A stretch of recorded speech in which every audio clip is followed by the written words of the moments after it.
ਗ੍ਰੰਥ ਮਹਾਰਾਜ ਆਪਾਂ ਕੋਈ ਵੀ ਗ੍ਰੰਥ ਕਵੀ ਕੋਈ ਗ੍ਰੰਥ ਲਿਖਦਾ ਆ ਜਾਂ ਕੋਈ ਆਪਾਂ ਕੋਈ ਵੀ ਸ਼ੁਭ ਕਾਰਜ ਕਰਦੇ ਆ ਤੇ ਆਪਾਂ ਮੰਗਲ ਕਰਦੇ ਆ।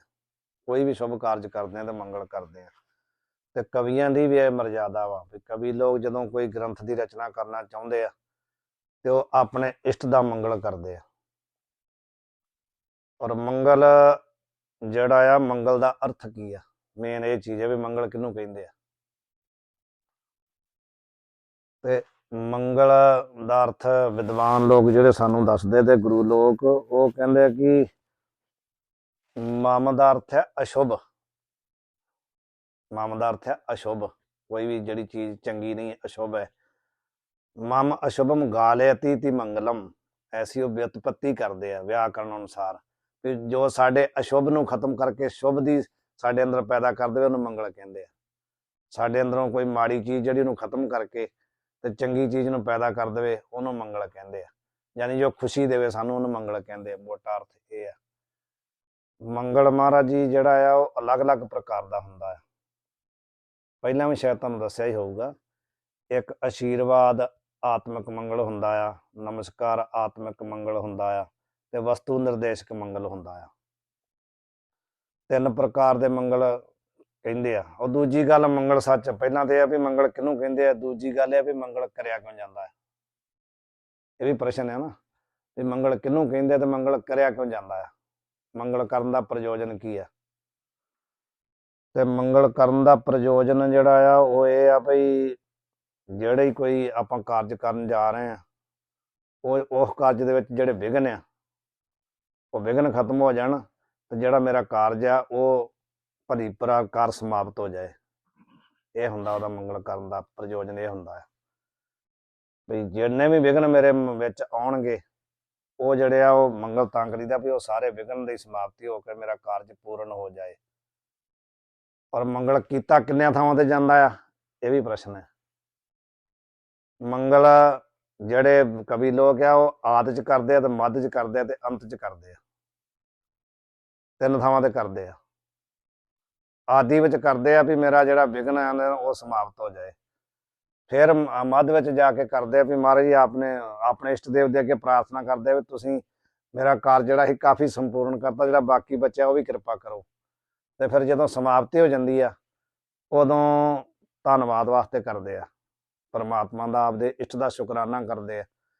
ਨਹੀਂ ਤੇ ਫਿਰ ਨਾਸਤਿਕਤਾ ਦੋਸ਼ ਲੱਗੇਗਾ। ਜੇ ਅੰਤ ਤੇ ਮੰਗਲ ਨਾ ਕੀਤਾ ਨਾਸਤਿਕਤਾ ਦਾ ਅਕਿਰਤ ਘਣ ਦਾ ਦੋਸ਼ ਲੱਗ ਜਾਏਗਾ ਭਈ ਜਦੋਂ ਕੰਮ ਕਰਨਾ ਸੀ ਉਦੋਂ ਯਾਦ ਕਰ ਲਿਆ, ਜਦੋਂ ਪੂਰਾ ਹੋ ਗਿਆ ਤਾਂ ਯਾਦ ਨਹੀਂ ਕੀਤਾ। ਇਸ ਕਰਕੇ ਉਸ ਆਪਣਾ ਅਕਿਰਤ ਘਣ ਦਾ ਦੋਸ਼ ਨਾ ਲੱਗੇ, ਨਾਸਤਿਕਤਾ ਦਾ ਦੋਸ਼ ਨਾ ਲੱਗੇ, ਇਸ ਕਰਕੇ ਅੰਤ ਤੇ ਵੀ ਮੰਗਲ ਕੀਤਾ ਜਾਂਦਾ ਹੈ। 3 ਵਾਰ ਕੀਤਾ ਜਾਂਦਾ। ਜਿਵੇਂ ਗੁਰੂ ਗ੍ਰੰਥ ਸਾਹਿਬ ਮਹਾਰਾਜ ਦੇ ਵਿੱਚ ਵੇਖੋ ਇੱਕ ਓਂਕਾਰ ਵਾਲਾ ਮੰਗਲ ਹੈ। ਫਿਰ ਆਪਾਂ ਜਦੋਂ ਮੱਧ ਲਾਉਨੇ ਆਦਿ ਪੂਰਨ ਮੱਧ ਪੂਰਨ ਮੰਗਲ ਹੈ। ਫਿਰ ਅੰਤ ਤੇ ਮੰਗਲ ਮੰਦਾਵਣੀ ਇੱਕ ਮੰਗਲ ਹੀ ਹੈ। ਮੰਦਾਵਣੀ ਵੀ ਇੱਕ ਮੰਗਲ ਹੀ ਹੈ, ਉੱਥੇ ਵੀ ਸ਼ੁਕਰਾਨਾ ਹੀ ਹੈ। ਹਾਲਾਂਕਿ ਰਾਗਮਾਲਾ ਵੀ ਨਾਲ ਹੀ ਹੈ, ਰਾਗਮਾਲਾ ਵੀ ਨਾਲ ਹੀ ਹੈ, ਪਰ ਉੱਥੇ ਮਹਾਰਾਜ ਨੇ ਮੇਰਾ ਮੰਗਲ ਕੀਤਾ ਆ ਕਿਉਂਕਿ ਮੰਗਲ ਕਰ ਚੁੱਕੇ ਸੀ ਮਹਾਰਾਜ ਜਦੋਂ ਰਾਗ ਆਏ ਆ। ਮੰਗਲ ਮਹਾਰਾਜ ਕਰ ਚੁੱਕੇ ਸੀ ਨਾ, ਮੰਦਾਵਣੀ ਉਚਾਰਨ ਕਰ ਚੁੱਕੇ ਸੀ ਜਦੋਂ ਰਾਗ ਆਏ ਆ। ਫਿਰ ਮਹਾਰਾਜ ਨੇ ਰਾਗਮਾਲਾ ਉਚਾਰਨ ਕੀਤੀ ਹੈ। ਤੇ ਕਹਿਣ ਤੋਂ ਭਾਵ ਇਹ ਆ ਵੀ ਤੇ ਆਪਾਂ ਕਿਸੇ ਵੀ ਮਹਾਰਾਜ ਵਾਕਿਆ ਦੇ ਅਰਥ ਨੂੰ ਸਮਝਣਾ ਹੋਵੇ, ਕਿਸੇ ਵੀ ਵਾਕਿਆ ਦੇ ਅਰਥ ਨੂੰ ਸਮਝਣਾ ਹੋਵੇ ਉਹਦੇ ਵਾਸਤੇ ਕੁਝ ਨਿਯਮ ਆ। ਭਾਵੇਂ ਆਪਾਂ ਗੁਰਬਾਣੀ ਦੀ ਕਥਾ ਹੀ ਕਰਨੀ, ਮੰਨੋ ਕਿਸੇ ਸ਼ਬਦ ਦੀ ਆਪਾਂ ਕਥਾ ਕਰਨੀ ਆ ਤੇ ਆਪਾਂ ਨੂੰ ਉਸ ਕਥਾ ਦੇ ਜਿਹੜੇ ਮਤਲਬ ਨਿਯਮ ਉਹਨਾਂ ਬਾਰੇ ਪਤਾ ਹੋਣਾ ਚਾਹੀਦਾ। ਪਹਿਲਾ ਨਿਯਮ ਹੈ ਉਪਕਰਮ ਉਪਸੰਹਾਰ। ਉਪਕਰਮ ਉਪਸੰਹਾਰ ਇੱਕ ਪਹਿਲਾ ਨਿਯਮ ਹੈ। 6 ਨਿਯਮ ਹੁੰਦੇ ਆ। ਪਹਿਲਾ ਹੈ ਉਪਕਰਮ ਉਪਸੰਹਾਰ।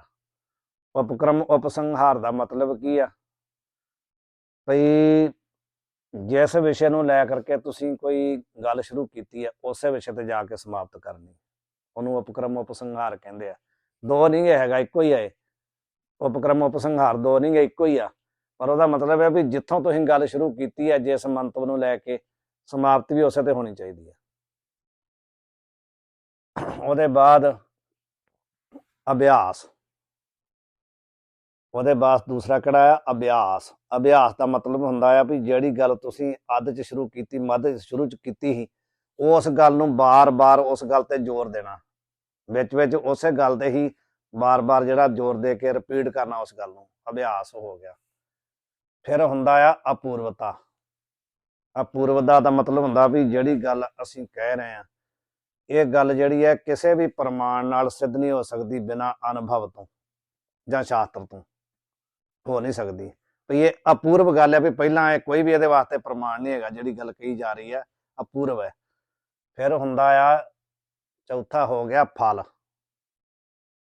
ਵੀ ਜਿਹੜਾ ਆਪਾਂ ਮਤਲਬ ਉਪਦੇਸ਼ ਕਿਸੇ ਨੂੰ ਕਰ ਰਹੇ ਹਾਂ, ਜਾਂ ਜਿਹੜੇ ਵਿਸ਼ੇ ਤੇ ਆਪਾਂ ਚੱਲ ਰਹੇ ਹਾਂ, ਜਾਂ ਜਿਹੜਾ ਆਪਾਂ ਗ੍ਰੰਥ ਵਾਚ ਰਹੇ ਹਾਂ, ਇਹਦਾ ਫਲ ਕੀ ਆ, ਇਹਦਾ ਰਿਜ਼ਲਟ ਕੀ ਆ, ਇਹ ਹੋ ਗਿਆ। ਉਪਕਰਮ ਉਪਸੰਹਾਰਾ ਵ ਅਭਿਆਸਾ ਪੂਰਵਤੋ ਫਲਮ। ਫਿਰ ਉਪਪੱਤੀ ਤੇ ਫਿਰ ਯੁਕਤੀ, ਦੋ ਆ, ਉਪਪੱਤੀ ਤੇ ਯੁਕਤੀ।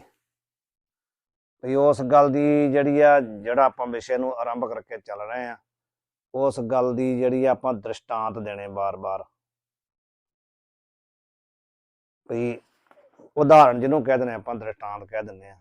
ਇਹ ਚੀਜ਼ਾਂ ਹੁੰਦੀਆਂ ਮਹਾਰਾਜ ਜੀ ਕਿਸੇ ਵੀ ਵਾਕਿਆ ਦੇ ਅਰਥ ਕਰਨ ਵਾਸਤੇ। ਕੋਈ ਵੀ ਆਪਾਂ ਵਾਕ, ਕੋਈ ਵੀ ਕਥਾ ਕਰਨੀ ਆ ਜਾਂ ਵਾਕ ਆਪਾਂ ਸ਼ਬਦ ਵਿਚਾਰਨਾ, ਆਪਾਂ ਨੂੰ ਇਹ ਪਤਾ ਹੋਣਾ ਚਾਹੀਦਾ ਵੀ ਇਹਦਾ ਉਪਕਰਮ ਉਪਸੰਹਾਰ ਕੀ ਆ, ਅਭਿਆਸ ਕੀ ਆ।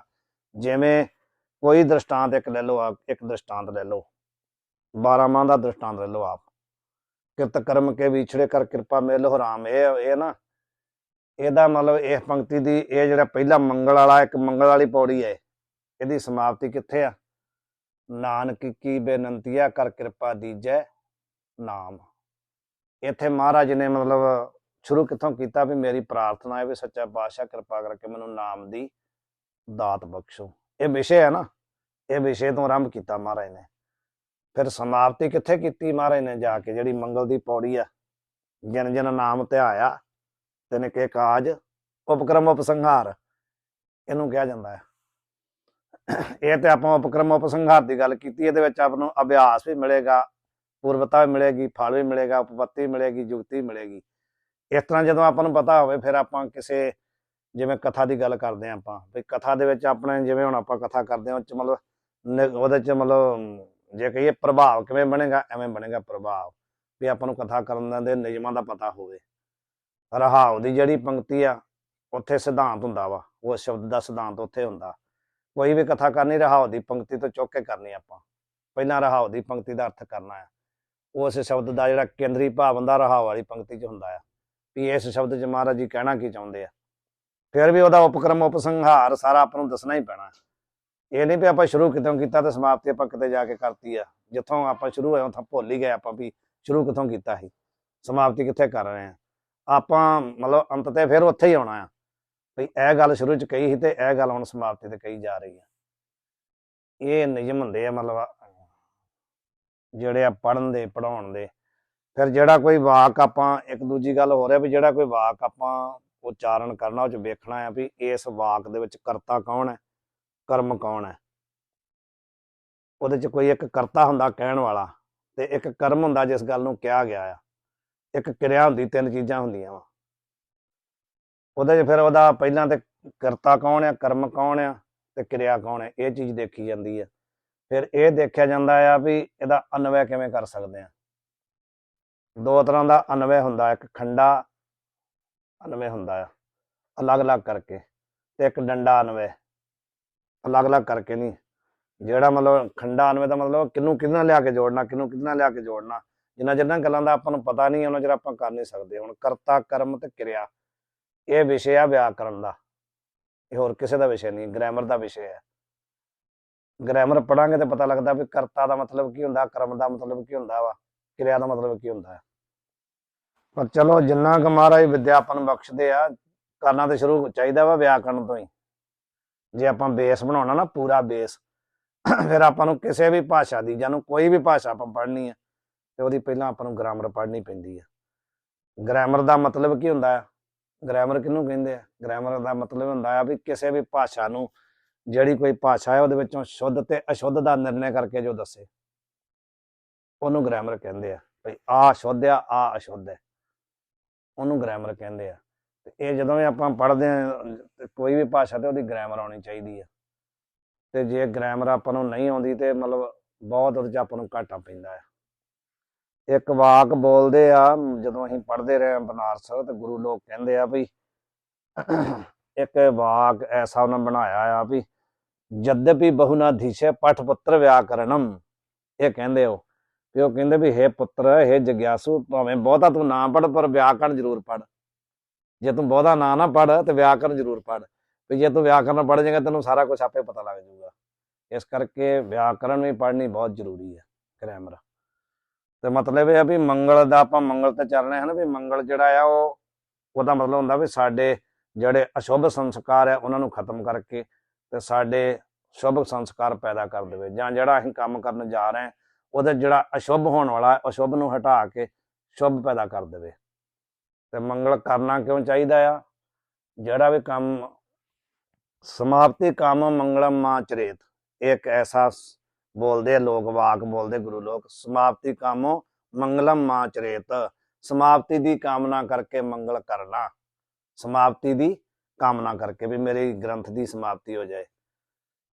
ਤੇ ਮੰਗਲ ਜਿਹੜਾ ਆ ਆਦ ਮੱਧ ਤੇ ਅੰਤ ਵਿੱਚ ਕਰਨਾ ਚਾਹੀਦਾ। ਇਹ ਮੰਗਲ ਦੀ ਗੱਲ ਚੱਲੀ ਹੈ।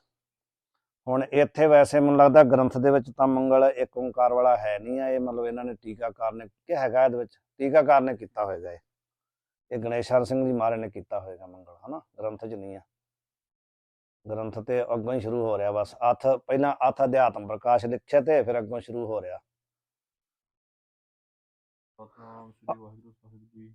ਹਾਂਜੀ। ਅਥ ਅਧਿਆਤਮ ਪ੍ਰਕਾਸ਼ ਟੀਕ ਲਿਖਿਆ ਤੇ ਇੱਕ ਓੰਕਾਰ ਸਤਿਗੁਰੂ ਪ੍ਰਸਾਦ। ਇਹ ਸਟੀਕ ਵਾਲੇ ਮੰਤ ਗਣੇਸ਼ਾ ਸਿੰਘ ਜੀ ਮਹਾਰਾਜ ਨੇ ਕੀਤਾ। ਮੰਤ ਗਣੇਸ਼ਾ ਸਿੰਘ ਜੀ ਨਿਰਮਲ ਸੰਪਰਦਾ ਦੀ ਬੜੀ ਤਗੜੀ ਮਹਾਨ ਵਿਭੂਤੀ ਹੋਏ ਆ, ਬੜੇ ਤਗੜੇ ਵਿਦਵਾਨ ਸੀ, ਜਿਨ੍ਹਾਂ ਦੀ ਪਰੰਪਰਾ ਚੋਂ ਇਹ ਹੋਲੇ ਹੈਗੇ ਆ ਸੰਤ ਤੇਜਾ ਸਿੰਘ ਜੀ, ਸੁਣੇ ਹੋਣੇ ਆ, ਖੁੱਡੇ ਵਾਲੇ। ਅਥ ਦਾ ਅਰਥ ਆ ਵੀ, ਅਥ ਦਾ ਅਰਥ ਵੀ ਮੰਗਲ ਹੈ, ਅਥ ਦਾ ਅਰਥ ਮੰਗਲ ਵੀ ਹੈ, ਅਥ ਦਾ ਅਰਥ ਬਾਅਦ ਵਿੱਚ ਵੀ ਹੈ, ਅਥ ਦਾ ਅਰਥ ਪ੍ਰਸ਼ਨ ਵੀ ਹੈ। ਤੁਸੀਂ ਕੋਸ਼ ਦੇਖੋਗੇ, ਕੋਸ਼ ਦੇ ਵਿੱਚ ਅਥ ਦੇ 9 ਅਰਥ ਨਿਕਲਣਗੇ। ਅਥ ਸ਼ਬਦ ਦੇ 9 ਅਰਥ ਕੋਸ਼ ਵਿੱਚ, ਸਾਰੇ ਤਾਂ ਮੈਨੂੰ ਨਹੀਂ ਇਹੋ ਜਿਹੇ ਉਪਸਥਿਤ ਨਹੀਂ ਹੈਗੇ, ਪਰ ਇਹਦਾ ਮੰਗਲ ਵੀ ਅਰਥ ਆ, ਇਹਦਾ ਪ੍ਰਸ਼ਨ ਵੀ ਅਰਥ ਆ, ਇਹਦਾ ਅਨੰਤਰ ਬਾਅਦ ਵੀ ਇਹਦਾ ਅਰਥ ਹੈ। ਕਿਤੇ ਕਿਤੇ ਤੇ ਮਤਲਬ ਮੰਗਲ ਹੀ ਅਰਥ ਆਉਂਦਾ ਹੈ ਤੇ ਕਿਤੇ ਕਿਤੇ ਮਤਲਬ ਇਸ ਤੋਂ ਬਾਅਦ ਅਸੀਂ ਆਹ ਗੱਲ ਕਹਿ ਰਹੇ ਹਾਂ। ਇੱਥੇ ਹੁਣ ਸ਼ੁਰੂ ਹੀ ਹੋ ਰਿਹਾ ਨਾ, ਇੱਥੇ ਦਾ ਅਰਥ ਮੰਗਲ ਵੀ ਹੈ। 2 ਸ਼ਬਦ ਜਿਹੜੇ ਹੈ ਨਾ, ਓਮ ਤੇ ਅਥ ਸ਼ਬਦ, ਇਹ ਬ੍ਰਹਮਾ ਜੀ ਨੇ ਜਦੋਂ ਕਹਿੰਦੇ ਸਭ ਤੋਂ ਪਹਿਲਾਂ ਬੋਲੇ, ਉਹਨਾਂ ਦੇ ਮੂੰਹ ਚੋਂ 2 ਸ਼ਬਦ ਨਿਕਲੇ ਸੀ, ਅਥ ਤੇ ਓਮ। ਇਸ ਕਰਕੇ ਇਹਨੂੰ ਮੰਗਲਵਾਚਕ ਮੰਨਿਆ ਜਾਂਦਾ। ਤੇ ਅਧਿਆਤਮ ਦਾ ਅਰਥ ਤੇ ਆਤਮਾ ਦੇ ਵਿੱਚ ਜਿਹੜਾ ਮਤਲਬ ਚਿੰਤਨ ਕਰਨ ਦਾ ਹੀ ਅਰਥ ਹੈ ਇਹਦਾ। ਅਧਿ ਦਾ ਅਰਥ ਹੁੰਦਾ ਮੇ, ਮਤਲਬ ਵਿੱਚ, ਆਤਮ ਦਾ ਅਰਥ ਹੈ ਆਤਮਾ। ਇਹਦੇ ਵਿੱਚ ਆਤਮਾ ਦੀ ਗੱਲ ਕਹੀ ਜਾਏਗੀ। ਹੁਣ ਆਤਮਾ ਦੇ ਬਾਰੇ ਤੇ ਅੱਗੇ ਆ ਜਾਣਾ, ਆਤਮਾ ਨੂੰ ਖੋਲਣਾ ਆਪਣਾ ਇੱਥੇ ਕੋਈ ਫਾਇਦਾ ਨਹੀਂ ਹੈਗਾ ਵੀ ਆਤਮਾ ਕਿਹਨੂੰ ਕਹਿੰਦੇ ਆ। ਵੈਸੇ ਮੋਟਾ ਅਰਥ ਤੇ ਇਹ ਹੈ ਸੱਚਿਤ ਆਨੰਦ, ਜਿਹੜਾ ਉਹਨੂੰ ਆਤਮਾ ਕਹਿੰਦੇ ਆ। ਤੇ ਪ੍ਰਕਾਸ਼ ਦਾ ਅਰਥ ਤੇ ਮਤਲਬ ਸਮਝਦੇ ਹੀ ਆ, ਉਹਦਾ ਅਰਥ ਕੋਈ ਗਿਆਨ ਕਹਿ ਦੋ ਜਾਂ ਬੋਧ ਕਹਿ ਦੋ। ਪ੍ਰਕਾਸ਼ ਦਾ ਅਰਥ ਹੁੰਦਾ ਚਾਨਣ ਜਾਂ ਗਿਆਨ ਜਾਂ ਪ੍ਰਕਾਸ਼ ਜਾਂ ਬੋਧ। ਇਸ ਗ੍ਰੰਥ ਦੇ ਵਿੱਚ ਕੀ ਆ, ਹੁਣ ਕਹਿੰਦੇ ਵੀ ਆਤਮਾ ਸੰਬੰਧਿਕ ਜਿਹੜਾ ਆਤਮਾ ਦਾ ਗਿਆਨ ਕਰਾਉਣ ਵਾਲਾ ਗ੍ਰੰਥ ਹੈ ਨਾ, ਉਹਦੀ ਸਟੀਕ ਲਿਖਦੇ ਆ। ਵੈਸੇ ਕੱਲਾ ਇਹ ਰਹੇਗਾ ਕਿ ਅਥ ਅਧਿਆਤਮ ਪ੍ਰਕਾਸ਼ ਲਿਖਿਆ, ਤੇ ਇੰਨਾ ਹੀ ਰਹੇਗਾ ਕੱਲਾ। ਜੇ ਸਟੀਕ ਸ਼ਬਦ ਵਿੱਚੋਂ ਹਟਾ ਦੋ ਅਥ ਅਧਿਆਤਮ ਪ੍ਰਕਾਸ਼ ਲਿਖਿਆ, ਤੇ ਇਹਦੇ ਜਿਹੜੇ ਰਚੈਤਾ ਹੈ, ਕਰਤਾ ਹੈ, ਉਹ ਸੁਖਦੇਵ ਕਵੀ ਜੀ ਮਹਾਰਾਜ, ਇਹ ਵੀ ਨਿਰਮਲੇ ਮਹਾਂਪੁਰਸ਼ ਸੀ। ਉਹ ਕਹਿੰਦੇ ਆ ਵੀ ਹੁਣ ਵੀ ਅਰਥ ਹੈ ਨਾ ਇਹਦਾ, ਅਥ ਦਾ ਅਰਥ ਹੁਣ ਵੀ ਆ, ਅਨੰਤਰ ਵੀ ਆ, ਮੰਗਲ ਵੀ ਆ, ਪ੍ਰਸ਼ਨ ਵੀ ਆ। ਤੇ ਕਹਿੰਦੇ ਵੀ ਹੁਣ ਅਸੀਂ ਕੀ ਕਰ ਰਹੇ ਆ, ਆਤਮਾ ਦਾ ਗਿਆਨ ਕਰਾਉਣ ਵਾਲਾ ਜਿਹੜਾ ਗ੍ਰੰਥ ਆ, ਆਤਮਿਕ ਬੋਧ ਗ੍ਰੰਥ, ਉਹ ਲਿਖ ਰਹੇ ਆ। ਤੇ ਵਿੱਚ ਸਟੀਕ ਸ਼ਬਦ ਆ ਗਿਆ, ਇਹ ਮੰਤ ਗਣੇਸ਼ਾਨੰਦ ਸਿੰਘ ਜੀ ਮਹਾਰਾਜ ਨੇ ਲਿਖਿਆ ਵੀ ਅਸੀਂ ਅਧਿਆਤਮ ਪ੍ਰਕਾਸ਼ ਜਿਹੜਾ ਗ੍ਰੰਥ ਆ, ਇਹਦੀ ਸਟੀਕ ਭਾਵ ਇਹਦਾ ਟੀਕਾ ਜਿਹੜਾ ਉਹ ਲਿਖਣ ਲੱਗੇ ਆ। ਇਹ ਅਰਥ ਇਹਦਾ ਹੋ ਗਿਆ। ਅੱਗੇ ਉਹਨਾਂ ਨੇ ਅਰਥ ਕੀਤਾ ਆ, ਮੰਗਲ ਕੀਤਾ ਵਾ ਗੁਰੂ ਗ੍ਰੰਥ ਸਾਹਿਬ ਸੱਚੇ ਪਾਤਸ਼ਾਹ ਦਾ ਹੀ, ਇੱਕ ਓੰਕਾਰ ਸਤਿਗੁਰ ਪ੍ਰਸਾਦ। ਇਹਦੀ ਜਿੱਦਾਂ ਵੀ ਵਿਆਖਿਆ ਆਪਾਂ ਜਿੰਨੀ ਮਰਜ਼ੀ ਕਰ ਲਈਏ ਉਨੀ ਵੀ ਘੱਟ ਹੈ, ਪਰ ਬਸ ਸੰਖੇਪ ਨਾਲ ਇਹੋ ਹੀ ਆ ਵੀ ਇੱਕ ਜਿਹੜਾ ਅਦੁੱਤੀ ਪ੍ਰਮਾਤਮਾ ਆ, ਓੰਕਾਰ ਦਾ ਅਰਥ ਹੈ ਜਿਹੜਾ ਸਾਰਿਆਂ ਦਾ ਪ੍ਰਕਾਸ਼ਕ ਹੈ। ਔਰ ਜੇ ਵਿਦਾਂਤ ਵੱਲ ਨੂੰ ਜਾਓ ਥੋੜਾ ਜਿਹਾ, ਤੇ ਇੱਕ ਜਿਹੜਾ ਅਦੁੱਤੀ ਦਾ ਅਰਥ ਆਪਾਂ ਜਦੋਂ ਕੱਢਣ ਲੱਗਾਂਗੇ ਨਾ, ਫਿਰ ਉਹਦਾ ਅਰਥ ਕਾਫੀ ਲੰਬਾ ਹੋ ਜਾਂਦਾ ਵੀ ਏਕਮੇਵ ਦੁਤੀਯਮ, ਏਕਮੇਵਾ ਦਵਿਤੀਯਮ, ਇੱਕ ਸੁਰਤੀ ਹੈ ਵੇਦ ਦੀ, ਏਕਮੇਵਾ ਦਵਿਤੀਯਮ, ਏਕਮ ਏਵ ਅਦਵਿਤੀਯਮ, ਜਦੋਂ ਉਹਨੂੰ ਆਪਾਂ ਉਹਦਾ ਅਨਵੈ ਕਰਾਂਗੇ, ਏਕਮ ਏਵ ਅਦਵਿਤੀਯਮ, ਏਕਾਮੇਵ ਦਵਿਤੀਯਮ, ਇਹ ਸੁਰਤੀ ਹੈ। ਜਦੋਂ ਉਹਨੂੰ ਆਪਾਂ ਖੋਲਾਂਗੇ, ਪਦਛੇਦ ਕਰਾਂਗੇ, ਏਕਮ ਏਵ ਅਦਵਿਤੀਯਮ, ਉਹਦਾ ਮਤਲਬ ਇਹ ਬਣ ਜਾਂਦਾ ਵਾ ਵੀ ਸਜਾਤੀ ਵਿਜਾਤੀ ਸਵਗਤ ਭੇਦ ਤੋਂ ਰਹਿਤ ਹੈ। ਏਕਮ ਅਦਵਿਤੀ ਹੈ ਨਾ, ਏਵ ਅਦਵਿਤੀਯਮ, ਏਵ ਸ਼ਬਦ ਲਗਾ ਦਿੱਤਾ। ਸਜਾਤੀ ਵਿਜਾਤੀ ਤੇ ਲੱਗ ਗਿਆ ਦੋਨਾਂ ਦਾ ਅਰਥ। ਏਕਮ ਸਜਾਤੀ, ਅਦਵਿਤੀਯਮ ਵਿਜਾਤੀ ਕੋਈ ਨਹੀਂ ਹੈ। ਏਵ ਸ਼ਬਦ ਵਿੱਚ ਲੱਗਿਆ ਹੋਇਆ, ਏਵ, ਏਕਮ ਏਵ ਅਦਵਿਤੀਯਮ, ਏਵ ਦਾ ਮਤਲਬ ਆ ਸਵਗਤ ਭੇਦ ਵੀ ਨਹੀਂ ਹੈ, ਉਹਦੇ ਆਪਣੇ ਵਿੱਚ ਵੀ ਕੋਈ ਹੱਥਾਂ ਪੈਰਾਂ ਦਾ ਭੇਦ ਨਹੀਂ, ਨਿਰਾਵੈਵ ਹੈ ਉਹ। ਸਵਗਤ ਦਾ ਮਤਲਬ ਆਪਣੇ ਚ ਭੇਦ ਹੈਗਾ ਨਾ, ਆਪਣੇ ਹੱਥ ਵੱਖਰੇ, ਪੈਰ ਵੱਖਰੇ, ਕੰਨ ਨੱਕ ਸਭ ਵੱਖਰੇ ਨਾ, ਆਪਣੇ ਚ ਭੇਦ ਹੈਗਾ, ਉਹਦੇ ਚ ਨਹੀਂ ਹੈਗਾ। ਉਹ ਅਦਵਿਤੀय ਭਾਵ ਦਾ ਕੋਈ ਵਿਜਾਤੀ ਨਹੀਂ ਹੈ, ਸਜਾਤੀ ਵੀ ਨਹੀਂ ਹੈ, ਵਿਜਾਤੀ ਵੀ ਨਹੀਂ ਹੈ, ਤੇ ਏਵ ਦਾ ਮਤਲਬ ਸਵੈਗਤ ਭੇਦ ਵੀ ਉਹਦੇ ਚ ਨਹੀਂ ਹੈ। ਜਾਂ ਦੂਸਰਾ ਅਰਥ ਦਾ ਇਹ ਹੁੰਦਾ ਵੀ ਦੇਸ਼ ਕਾਲ ਤੇ ਵਸਤੂ ਦੇ ਪਰਿਛੇਦ ਤੋਂ ਰਹਿਤ ਹੈ। ਦੇਸ਼ ਕਾਲ ਵਸਤੂ ਦਾ ਪਰਿਛੇਦ ਦਾ ਮਤਲਬ ਸਮਝਦੇ ਬਾਬਾ ਜੀ? ਪਰਿਛੇਦ ਕਿਹਨੂੰ ਕਹਿੰਦੇ?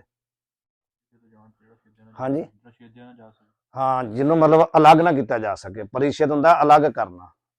ਜੇ ਮਤਲਬ ਆਹ ਦੇਸ਼ ਆ ਤੇ ਆਹ ਜਿਹੜਾ ਦਰਵਾਜ਼ੇ ਤੋਂ ਬਾਹਰ ਦੂਜਾ ਦੇਸ਼ ਹੈ, ਭਈ ਇਹਨੂੰ ਇਸ ਦੇਸ਼ ਨਾਲ ਵੰਡਿਆ ਨਹੀਂ ਜਾ ਸਕਦਾ।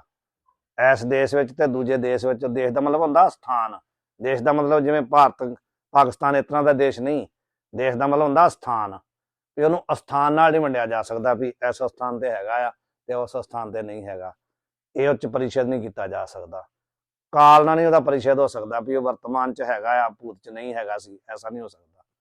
ਤੇ ਵਸਤੂ ਦਾ ਮਤਲਬ ਹੁੰਦਾ ਵੀ ਕੋਈ ਵੀ ਵਸਤੂ ਹੈ, ਜੇ ਇਹ ਵਸਤੂ ਆ, ਇਹ ਜੇ ਰੱਖ ਦਿੱਤੀ ਆ ਤੇ ਇਹ ਮਤਲਬ ਨਹੀਂ ਵੀ ਉਹ ਅਲੱਗ ਹੋ ਗਿਆ ਆ।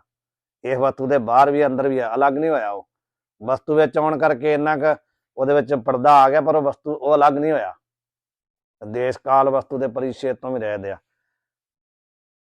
ਤੇ ਸਤ ਦਾ ਅਰਥ ਹੁੰਦਾ ਵੀ ਜਿਹੜਾ ਤ੍ਰੈ ਕਾਲ ਆਬਾਦ ਆ, ਤ੍ਰੈ ਕਾਲ ਆਬਾਦਯਤਮ ਸਤਯਤਮ, ਜਿਹੜਾ ਤਿੰਨਾਂ ਕਾਲਾਂ ਦੇ ਵਿੱਚ ਆਬਾਦ ਆ, ਭਾਵ ਉਹਦਾ ਬਾਦ ਨਹੀਂ ਹੋ ਸਕਦਾ, ਨਾਸ ਨਹੀਂ ਹੋ ਸਕਦਾ। ਤਿੰਨਾਂ ਕਾਲਾਂ ਵਿੱਚ ਇੱਕੋ ਜਿਹਾ ਆ, ਪਹਿਲਾਂ ਵੀ, ਹੁਣ ਵੀ, ਅੱਗੇ ਵੀ। ਉਹ ਭਾਵ ਤਿੰਨਾਂ ਕਾਲਾਂ ਦੇ ਵਿੱਚ ਹੈ, ਉਹਨੂੰ ਸਤ ਕਹਿੰਦੇ ਆ। ਗੁਰ ਦਾ ਅਰਥ ਹੁੰਦਾ ਚੇਤਨ, ਪ੍ਰਕਾਸ਼ਕ, ਤੇ ਪ੍ਰਸਾਦ ਦਾ ਅਰਥ ਹੁੰਦਾ ਆਨੰਦ। ਉਹ ਪ੍ਰਭੂ ਕੈਸਾ ਹੈ? ਸਤ, ਚਿੱਤ ਤੇ ਆਨੰਦ ਹੈ। ਗੁਰ ਦਾ ਅਰਥ ਚੇਤਨ ਹੋ ਗਿਆ, ਸਤ ਦਾ ਅਰਥ ਤੇ ਸਤ ਸਮਝ ਗਏ, ਪ੍ਰਸਾਦ ਦਾ ਅਰਥ ਆਨੰਦ। ਸਤ ਚਿੱਤ ਆਨੰਦ ਸਰੂਪ ਹੈ। ਤੇ ਗੁਰ ਪ੍ਰਸਾਦ ਮਤਲਬ ਉਹ ਗੁਰੂ ਦੀ ਕਿਰਪਾ ਦੇ ਨਾਲ ਉਸ ਨੂੰ ਪਾਇਆ ਜਾ ਸਕਦਾ ਹੈ। ਸੰਖੇਪ ਨਾਲ ਅਰਥ ਹੋ ਗਿਆ, ਵੈਸੇ ਤਾਂ ਆਪਾਂ ਜਿੰਨਾ ਮਰਜ਼ੀ ਮਤਲਬ ਵਿਸਤਾਰ ਕਰ ਲਓ। ਹੁਣ ਆਪਾਂ ਆ ਗਏ ਆ, ਹਾਂਜੀ, ਹਾਵ ਰੇਤ ਸਵਈਆ, ਹਾਵਰ ਜੰਗਮ ਜੀਵ ਜਿਤੇ, ਜਗ ਭਾਂਤਨ ਭਾਂਤਨ ਭੇਖ ਧਰੇ ਹੈ। ਹਾਂ, ਹੁਣ ਸਵਈਆ ਛੰਦ ਦੇ ਦੁਆਰਾ ਕਿਰਪਾ ਕਰ ਰਹੇ ਆ ਸੁਖਦੇਵ ਕਵੀ ਜੀ ਮਹਾਰਾਜ। ਥਾਵਰ ਜੰਗਮ ਜੀਵ ਜਿਤੇ, ਤੇ ਥਾਵਰ ਦਾ ਅਰਥ ਹੁੰਦਾ ਆ ਜਿਹੜੇ ਚੱਲਦੇ ਫਿਰਦੇ ਨਹੀਂ ਆ, ਜਿਵੇਂ ਰੁੱਖ ਹੈ, ਪੱਥਰ ਹੈ, ਇੱਟਾਂ ਪੱਥਰ ਰੁੱਖ ਆਦਿ ਜਿਹੜੇ ਚੱਲਦੇ ਨਹੀਂ, ਉਹਨਾਂ ਨੂੰ ਕਹਿੰਦੇ ਆ ਸਥਾਵਰ। ਤੇ ਜਿਹੜੇ ਜੰਗਮ ਦਾ ਮਤਲਬ ਹੁੰਦਾ ਜਿਹੜੇ ਚੱਲਦੇ ਫਿਰਦੇ ਆ, ਜੀਵ ਜੰਤੂ ਪਸ਼ੂ ਪਕਸ਼ੀ ਸਾਰੇ ਥਾਵਰ ਆ। ਜਿੰਨੇ ਕਹਿੰਦੇ ਇਸ ਸੰਸਾਰ ਦੇ ਵਿੱਚ ਚੱਲਣ ਵਾਲੇ ਤੇ ਨਾ ਚੱਲਣ ਵਾਲੇ, ਭਾਵੇਂ ਨਹੀਂ ਚੱਲਦੇ ਹੈ ਤੇ ਉਹ ਵੀ ਜੋਨੀ ਹੈ ਨਾ। ਪੱਥਰ ਨਹੀਂ ਚੱਲਦੇ, ਰੁੱਖ ਨਹੀਂ ਚੱਲਦੇ ਹੈ ਤੇ ਉਹ ਵੀ ਜੋਨੀ ਹੈ ਨਾ। ਉਹਨਾਂ 'ਚ ਵੀ ਮਤਲਬ ਜਿਹੜਾ ਆ ਉਹਨੂੰ ਜੋਨੀ ਮੰਨਿਆ ਜਾਂਦਾ। ਉਹਨਾਂ 'ਚ ਵੀ ਚੇਤਨ ਸ਼ਕਤੀ ਹੈ, ਪਰ ਬਹੁਤ ਘੱਟ ਹੈ, ਬਹੁਤ ਘੱਟ, ਨਾ ਮਾਤਰ।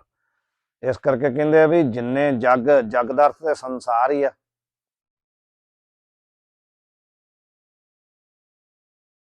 ਚਲਤੀ ਤੀ ਜਗਤ, ਜਗਤ ਕਿਹਨੂੰ ਕਹਿੰਦੇ? ਚਲਤੀ ਤੀ ਜਗਤ, ਜੋ ਚੱਲਦਾ ਆ, ਚਲਾਏਮਾਨ, ਉਹਨੂੰ ਜਗਤ ਕਹਿੰਦੇ ਆ।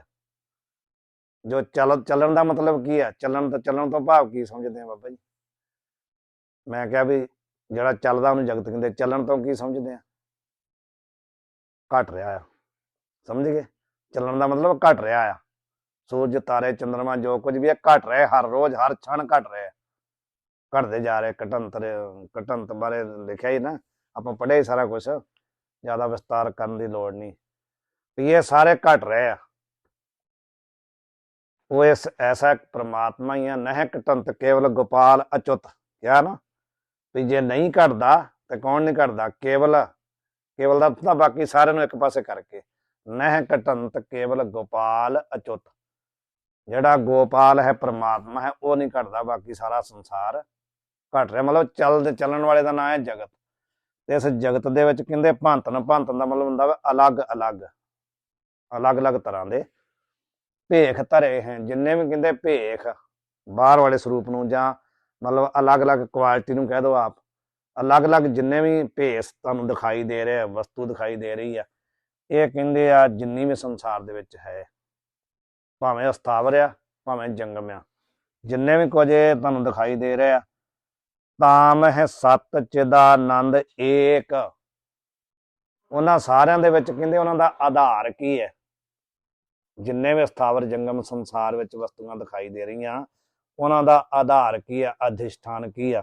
ਤਾਮ ਹੈ ਦਾ ਅਰਥ ਹੈ ਉਹਨਾਂ ਅਸਥਾਵਰ ਤੇ ਜੰਗਮ ਦੋਨੋਂ ਪ੍ਰਕਾਰ ਦੀਆਂ ਕੋਟੀਆਂ ਦੇ ਵਿੱਚ, ਮੈਂ ਦਾ ਅਰਥ ਹੁੰਦਾ ਵਿੱਚ, ਤਾਂ ਦਾ ਅਰਥ ਹੈ ਉਹ ਜਿਹੜੇ ਅੱਗੇ ਦੱਸੇ ਪਹਿਲਾਂ ਅਸਥਾਵਰ ਤੇ ਜੰਗਮ, ਉਹਨਾਂ ਦੇ ਵਿੱਚ ਸਤ ਚਿਦਾਨੰਦ, ਜਿਹੜੀ ਆਪਾਂ ਹੁਣੇ ਗੱਲ ਕਰਕੇ ਹਟੇ, ਸੱਚ ਚਿੱਤ ਤੇ ਆਨੰਦ। ਇਹ ਤਾਂ ਭਾਵੇਂ ਕਹਿੰਦੇ ਤੁਹਾਨੂੰ ਜਿਹੜੀ ਆਪਾਂ ਪਹਿਲਾਂ ਬਾਬਾ ਜੀ ਗੱਲ ਚੱਲੀ ਸੀ ਵੀ ਇਹ ਅਨੇਕ ਪ੍ਰਕਾਰ ਦੇ ਹੁੰਦੇ ਹੈ, ਇੱਕ ਹੈ ਨਾ, ਉਹੀ ਗੱਲ ਆ। ਤਾਂ ਮੈਂ ਸਤ ਚਿਦਾਨੰਦ ਏਕ, ਕਹਿੰਦੇ ਇਹ ਅਲੱਗ ਜਿੰਨੇ ਤੁਹਾਨੂੰ ਦਿਖਾਈ ਦੇ ਰਹੇ ਨਾ ਜੀਵ ਜੰਤੂ, ਉਹਨਾਂ ਦੇ ਵਿੱਚ ਇੱਕ ਐਸੀ ਵਸਤੂ ਆ ਜਿਹੜੀ ਅਲੱਗ ਨਹੀਂ ਕੀਤੀ ਜਾ ਸਕਦੀ, ਉਹ ਕੀ ਆ, ਸਤ ਚਿੱਤ ਆਨੰਦ। ਉਹ ਆਪਾਂ ਵਿਆਖਿਆ ਪਹਿਲਾਂ ਕਰ ਹੀ ਚੁੱਕੇ ਆ, ਉਹ ਆ ਬ੍ਰਹਮ। ਉਹ ਇਹਨਾਂ ਸਾਰਿਆਂ ਦਾ ਅਧਿਸ਼ਠਾਨ ਆ, ਆਧਾਰ ਆ, ਉਹਨੇ ਇਹਨਾਂ ਨੂੰ ਸਾਰਿਆਂ ਨੂੰ ਵਿਆਪਤ ਕਰ ਰੱਖਿਆ ਆ, ਬੰਨ ਰੱਖਿਆ ਆ। ਉਹ ਹੈ ਕਿਹੋ ਜਿਹਾ ਆ, ਕਹਿੰਦੇ ਜਿਹੜਾ ਸਤ ਚਿੱਤ ਆਨੰਦ ਇਹਨਾਂ ਸਾਰਿਆਂ ਦੇ ਵਿੱਚ ਇੱਕ ਹੈ, ਉਹਦਾ ਸਰੂਪ ਕੀ ਹੈ, ਉਹ ਕਿਹੋ ਜਿਹਾ ਆ। ਆਤਮਾ, ਉਹ ਕਹਿੰਦੇ ਉਹਨੂੰ ਕਹਿੰਦੇ ਆ ਆਤਮਾ। ਉਹਦੇ ਵਿੱਚ ਉਹਦਾ ਕੋਈ ਹੋਰ ਕਹਿੰਦੇ ਹੋਰ ਜ਼ਿਆਦਾ ਸਾਨੂੰ ਖੋਲ ਕੇ ਦੱਸੋ ਵੀ, ਆਤਮਾ ਕਹਿਣ ਨਾਲ ਤਾਂ ਸਮਝ ਨਹੀਂ ਆਈ ਨਾ, ਕਹਿੰਦੇ ਹੋਰ ਖੋਲ ਕੇ ਦੱਸੋ। ਕਹਿੰਦੇ ਨਿੱਤ, ਤੇ ਖੋਲ ਕੇ ਦੱਸਦਾ ਵੀ ਨਿੱਤ ਦਾ ਮਤਲਬ ਹੁੰਦਾ ਵੀ ਜਿਹੜਾ ਹਮੇਸ਼ਾ ਹੀ ਹੈ, ਜਿਹੜਾ ਆਪਾਂ ਪਹਿਲਾਂ ਵੀ ਕਹਿ ਚੁੱਕੇ ਹਾਂ ਵੀ ਦੇਸ਼ ਕਾਲ ਵਸਤੂ ਨਾਲ ਵੰਡਿਆ ਨਹੀਂ ਜਾ ਸਕਦਾ, ਤਿੰਨਾਂ ਕਾਲਾਂ ਵਿੱਚ ਹੈਗਾ, ਉਹ ਨਿੱਤ ਦਾ ਮਤਲਬ ਇਹ ਆ। ਤੇ ਦੂਸਰਾ ਕਹਿੰਦੇ ਹੋਰ ਥੋੜਾ ਜਿਹਾ ਵਿਸਤਾਰ ਨਾਲ ਕਹਿੰਦੇ ਸਮਝਾਓ, ਕਹਿੰਦੇ ਪ੍ਰਕਾਸ਼, ਉਹ ਹੈ ਪ੍ਰਕਾਸ਼ ਸਰੂਪ, ਚੇਤਨ ਸਰੂਪ। ਪ੍ਰਕਾਸ਼ਕ ਕਹਿੰਦੇ ਵੀ ਉਹ ਸਾਰਿਆਂ ਦਾ ਪ੍ਰਕਾਸ਼ਕ ਹੈ, ਆਪ ਸਵੈਮ ਪ੍ਰਕਾਸ਼ ਹੈ, ਤੇ ਜੋ ਜਗਤ ਦਿਖਾਈ ਦੇ ਰਿਹਾ ਸਥਾਵਰ ਜੰਗਮ, ਇਹਦਾ ਉਹ ਪ੍ਰਕਾਸ਼ਕ ਹੈ ਜਾਂ ਉਹ ਪ੍ਰਕਾਸ਼ ਸਰੂਪ ਹੈ। ਤਾਂ ਮੈਂ ਸਤ ਚਿਦਾਨੰਦ ਏਕ ਸੋ ਆਤਮ ਨਿਤ ਪ੍ਰਕਾਸ਼ ਕਰੇ ਹੈ, ਕਹਿੰਦੇ ਉਹ ਆਪ ਨਿਤ ਹੈ, ਪ੍ਰਕਾਸ਼ ਸਰੂਪ ਹੈ, ਔਰ ਸਥਾਵਰ ਜੰਗਮ ਜਿਤਨੇ ਜੀਵ ਆ ਸੰਸਾਰ ਦੇ, ਉਹਨਾਂ ਨੂੰ ਕੀ ਕਰ ਰਿਹਾ ਵਾ, ਪ੍ਰਕਾਸ਼ ਕਰ ਰਿਹਾ। ਪ੍ਰਕਾਸ਼ ਕਰਨ ਦਾ ਮਤਲਬ ਕੀ ਹੋਇਆ, ਪ੍ਰਕਾਸ਼ ਕਰਨ ਦਾ ਅਰਥ ਕੀ ਸਮਝਦੇ ਆ, ਜਿਹੜੀ ਸਾਰਿਆਂ ਦੇ ਵਿੱਚ ਜੋਤ ਉਸ ਪਰਮੇਸ਼ਰ ਦੀ ਅਬ ਸਾਰਿਆਂ ਨੂੰ ਸੱਤਾ ਦੇ ਕੇ ਚਲਾ ਰਿਹਾ ਆ। ਪ੍ਰਕਾਸ਼ ਦਾ ਮਤਲਬ ਸਾਰਿਆਂ ਨੂੰ ਸੱਤਾ ਦੇ ਕੇ ਚਲਾ ਰਿਹਾ। ਔਰ ਜਿਹੜਾ ਪ੍ਰਕਾਸ਼ ਹੁੰਦਾ ਨਾ ਮਹਾਰਾਜ ਜੀ, ਪ੍ਰਕਾਸ਼ ਜਿਵੇਂ ਇਹ ਪ੍ਰਕਾਸ਼ ਹੈ, ਇਹਦਾ ਕਿਸੇ ਨਾਲ ਕੋਈ ਮਤਲਬ ਨਹੀਂ ਹੈ। ਇੱਥੇ ਕਮਰੇ ਦੇ ਵਿੱਚ ਜਿੰਨੇ ਮਰਜ਼ੀ ਚੀਜ਼ਾਂ ਪਈਆਂ ਉਹਨਾਂ ਦਾ ਕਿਸੇ ਨਾਲ ਕੋਈ ਮਤਲਬ ਨਹੀਂ ਹੈਗਾ। ਇਹਨੇ ਕੀ ਕਰਨਾ ਵਾ, ਇਹਨੇ ਇੱਥੇ ਜਿੰਨੇ ਕੁਛ ਪਿਆ ਇਹਨੂੰ ਦਿਖਾਉਣਾ ਆ, ਉਹਦੇ ਦਾ ਕੋਈ ਮਤਲਬ ਨਹੀਂ। ਜੇ ਇੱਥੇ ਕੋਈ ਮਤਲਬ ਗਲਤ ਚੀਜ਼ ਪਈ ਆ ਤਾਂ ਵੀ ਇਹਨੇ ਦਿਖਾਉਣੀ ਆ, ਜੇ ਸਹੀ ਪਈ ਤਾਂ ਵੀ ਇਹਨੇ ਦਿਖਾਉਣੀ ਆ। ਗਲਤ ਚੀਜ਼ ਨੂੰ ਦਿਖਾਉਣ ਨਾਲ ਗਲਤ ਨਹੀਂ ਹੁੰਦਾ, ਸਹੀ ਨੂੰ ਦਿਖਾਉਣ ਨਾਲ ਸਹੀ ਨਹੀਂ ਹੁੰਦਾ। ਇਹਨੂੰ ਕੋਈ ਮਤਲਬ ਨਹੀਂ ਹੈਗਾ, ਇਹ ਜਿਹੋ ਜਿਹਾ ਹੈ ਉਹੋ ਜਿਹਾ ਹੀ ਹੈ। ਇਹਦਾ ਸਿਰਫ ਕੰਮ ਆ ਚੀਜ਼ਾਂ ਨੂੰ ਦਿਖਾਉਣਾ ਜਿਹੜੀਆਂ ਪਈਆਂ। ਇਸੇ ਪ੍ਰਕਾਰ ਉਹ ਪ੍ਰਭੂ ਜਿਹੜਾ ਨਾ, ਉਹ ਸਾਰਿਆਂ ਦਾ ਪ੍ਰਕਾਸ਼ਕ ਆ, ਸਾਰਿਆਂ ਨੂੰ ਚਲਾ ਰਿਹਾ, ਦਿਖਾ ਰਿਹਾ। ਪਰ ਜਿੰਨੇ ਪ੍ਰਕਾਰ ਦੇ ਲੋਕ ਆ ਵੱਖਰੇ ਆ ਕਿ ਨਹੀਂ, ਚੰਗੀ ਮਾੜੀ ਸ੍ਰਿਸ਼ਟੀ ਹੈ, ਪਰ ਇਹਦੇ ਨਾਲ ਉਹਦਾ ਕੋਈ ਮਤਲਬ ਨਹੀਂ। ਉਹ ਨਿਰਲੇਪ ਹੈ, ਚੰਗੇ ਨੂੰ ਦਿਖਾਉਣ ਨਾਲ, ਚੰਗੇ ਨੂੰ ਚਲਾਉਣ ਨਾਲ ਚੰਗਾ ਨਹੀਂ ਹੁੰਦਾ, ਮਾੜੇ ਨੂੰ ਚਲਾਉਣ ਨਾਲ ਮਾੜਾ ਨਹੀਂ ਹੁੰਦਾ। ਉਹ ਸਾਰਿਆਂ ਦੇ ਵਿੱਚ ਬਰਾਬਰ ਹੈ, ਨਿਰਲੇਪ ਹੈ। ਤਾਂ ਬਿਨ ਜਾਨਤ ਸਿੰਧ ਸੋ ਲਾਗਤ, ਜਾਨਤ ਗੋਪਦ ਤੁਲ ਤਰੇ ਹੈ। ਤਾਂ ਬਿਨ ਜਾਨਤ, ਕਹਿੰਦੇ ਉਹ ਜਿਹੜਾ ਨਿੱਤ ਹੈ, ਪ੍ਰਕਾਸ਼ ਸਰੂਪ ਹੈ, ਸਤਿਚਿਤ ਆਨੰਦ ਹੈ ਨਾ, ਜੇ ਉਸਨੂੰ ਕੋਈ ਨਾ ਜਾਣੇ, ਕੋਈ ਨਾ ਜਾਣ ਸਕੇ, ਤੇ ਉਹਨੂੰ ਆਹ ਜਿਹੜਾ ਸੰਸਾਰ ਹੈ ਉਹ ਕਹਿੰਦੇ ਕਿਹੋ ਜਿਹਾ ਲੱਗਦਾ, ਸਿੰਧ ਸੋ ਲਾਗਤ, ਸਮੁੰਦਰ ਵਰਗਾ। ਵੀ ਜਿਵੇਂ ਕੋਈ ਮੇਰੇ ਵਰਗਾ ਚੱਲ ਜਾਏ ਤਾਂ ਉਹਨੂੰ ਸਮੁੰਦਰ ਦੇਖ ਕੇ ਡਰ ਆਉਂਦਾ ਵੀ ਮੈਂ ਜਾਊਂਗਾ ਕਿਵੇਂ, ਪਾਰ ਜਾ ਹੀ ਨਹੀਂ ਸਕਦਾ।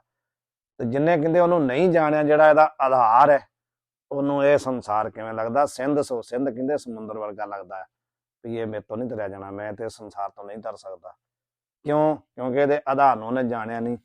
ਤੇ ਜਾਣਤ ਜਿਹੜਾ ਕਹਿੰਦੇ ਉਹਨੂੰ ਜਾਣ ਗਿਆ, ਗੋ ਪਦ ਤੁਲ ਤਰੇ, ਉਹਨੂੰ ਲੱਗਦਾ ਵੀ ਇਹ ਗਊ ਦੇ ਖੁਰ ਜਿੰਨਾ ਹੀ ਆ, ਟੱਪ ਕੇ ਲੰਘ ਜਾਣਾ ਹੈ। ਗੱਲ ਤੇ ਬਹੁਤ ਸੌਖੀ ਮਹਾਰਾਜ, ਇਹਨਾਂ ਦੇ ਕਹਿਤੀ ਬਹੁਤ ਸੌਖੀ, ਪਰ ਇਹਨੂੰ ਵਿਚਾਰਨ ਵਾਸਤੇ ਬੜਾ ਟਾਈਮ ਲੱਗਦਾ ਮਹਾਰਾਜ।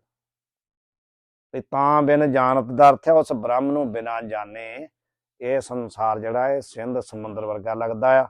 ਤੇ ਜਾਣਤ ਜਿਹੜਾ ਉਹਨੂੰ ਜਾਣ ਗਿਆ, ਉਹਨੂੰ ਗੋਪਦ ਤੁਲ ਤਰੇ ਹੈ, ਉਹ ਇਸ ਅਸਥਾਵਰ ਜੰਗਮ ਰੂਪੀ ਸੰਸਾਰ ਨੂੰ ਗੋਪਦ ਦੀ ਤਰ੍ਹਾਂ ਤਰ ਜਾਂਦਾ ਹੈ। ਸੁਣਿਆ ਹਾਥ ਹੋਇਆ ਸਗਾਹੋ, ਸਮਝ ਗਏ, ਸੁਣਿਆ ਹਾਥ ਹੋਇਆ ਸਗਾਹੋ, ਇਹ ਗੱਲ ਉਹਦੇ ਨਾਲ ਮੇਲ ਖਾਂਦੀ ਹੈ ਕਿ ਨਹੀਂ? ਉਹਦਾ ਮਤਲਬ ਕੀ ਆ ਵੀ ਉਸ ਪ੍ਰਭੂ ਬਾਰੇ ਜਿਹਨੇ ਸਰਵਣ ਕਰ ਲਿਆ, ਹਾਥ ਹੋਇਆ ਸਗਾਹੋ, ਉਹਨੂੰ ਸਗਾਹੋ ਜਿਹੜਾ ਸਮੁੰਦਰ ਹੈ ਨਾ, ਹੱਥ ਜਿੰਨਾ ਹੋ ਜਾਂਦਾ ਹੈ। ਇਹੀ ਚੀਜ਼ ਹੈ ਨਾ, ਪਹਿਲਾਂ ਵਾ ਸਰਵਣ ਕਰਨਾ ਤੇ ਫਿਰ ਮਨਨ ਕਰਨਾ, ਫਿਰ ਨਿਧਿਆਸਨ ਕਰਨਾ। ਇਹ ਨਿਧਿਆਸਨ ਤੋਂ ਬਾਅਦ ਦੀ ਅਵਸਥਾ ਆ ਉਹਨੂੰ ਜਾਣਨਾ। ਜਿਹੜਾ ਉਹਨੂੰ ਜਾਣ ਗਿਆ, ਉਹਨੂੰ ਫਿਰ ਅਲੱਗ ਦਿਖਦਾ ਹੀ ਨਹੀਂ ਨਾ। ਜਾਣਨ ਤੋਂ ਬਾਅਦ ਹੋਣਾ ਕੀ ਆ, ਅਲੱਗ ਕੋਈ ਰਹਿਣਾ ਹੀ ਨਹੀਂ। ਤਰਨ ਦਾ ਮਤਲਬ ਕੀ ਆ, ਜਦੋਂ ਜਾਣ ਗਿਆ ਤਾਂ ਫਿਰ ਅਲੱਗ ਕੁਝ ਦਿਸਣਾ ਹੀ ਨਹੀਂ ਨਾ ਵੀ ਹੈ ਕੁਝ, ਫਿਰ ਤਾਂ ਬਸ ਮੈਂ ਹੀ ਆ, ਹੋਰ ਕੁਝ ਵੀ ਨਹੀਂ ਹੈ। ਜਗਿਆਸਾ ਦੀ ਪੂਰਤੀ ਜਿਹੜੀ ਆ ਉਹ ਕਿੱਥੇ ਜਾ ਕੇ ਆ? ਜਗਿਆਸਾ ਪੈਦਾ ਹੋ ਗਈ, ਮੈਂ ਪ੍ਰਮਾਤਮਾ ਨੂੰ ਜਾਣਨਾ ਹੈ। ਤੇ ਜਗਿਆਸਾ ਦੀ ਪੂਰਤੀ ਦਾ ਮਤਲਬ ਕੀ ਹੋਇਆ? ਜਗਿਆਸਾ ਪੈਦਾ ਹੋ ਗਈ, ਮੈਂ ਜਾਣਨਾ ਆ। ਤੇ ਜਗਿਆਸਾ ਦੀ ਪੂਰਤੀ ਕੀ ਆ? ਇਹ ਨਹੀਂ ਵੀ ਜਗਿਆਸਾ ਪੂਰਨ ਹੋ ਗਈ ਤਾਂ ਫਿਰ ਉਹਨੂੰ ਜਾਣਨਾ ਆ। ਜਗਿਆਸਾ ਦੀ ਪੂਰਤੀ ਹੀ ਜਾਣਨਾ ਹੀ ਜਗਿਆਸਾ ਦੀ ਪੂਰਤੀ ਹੈ।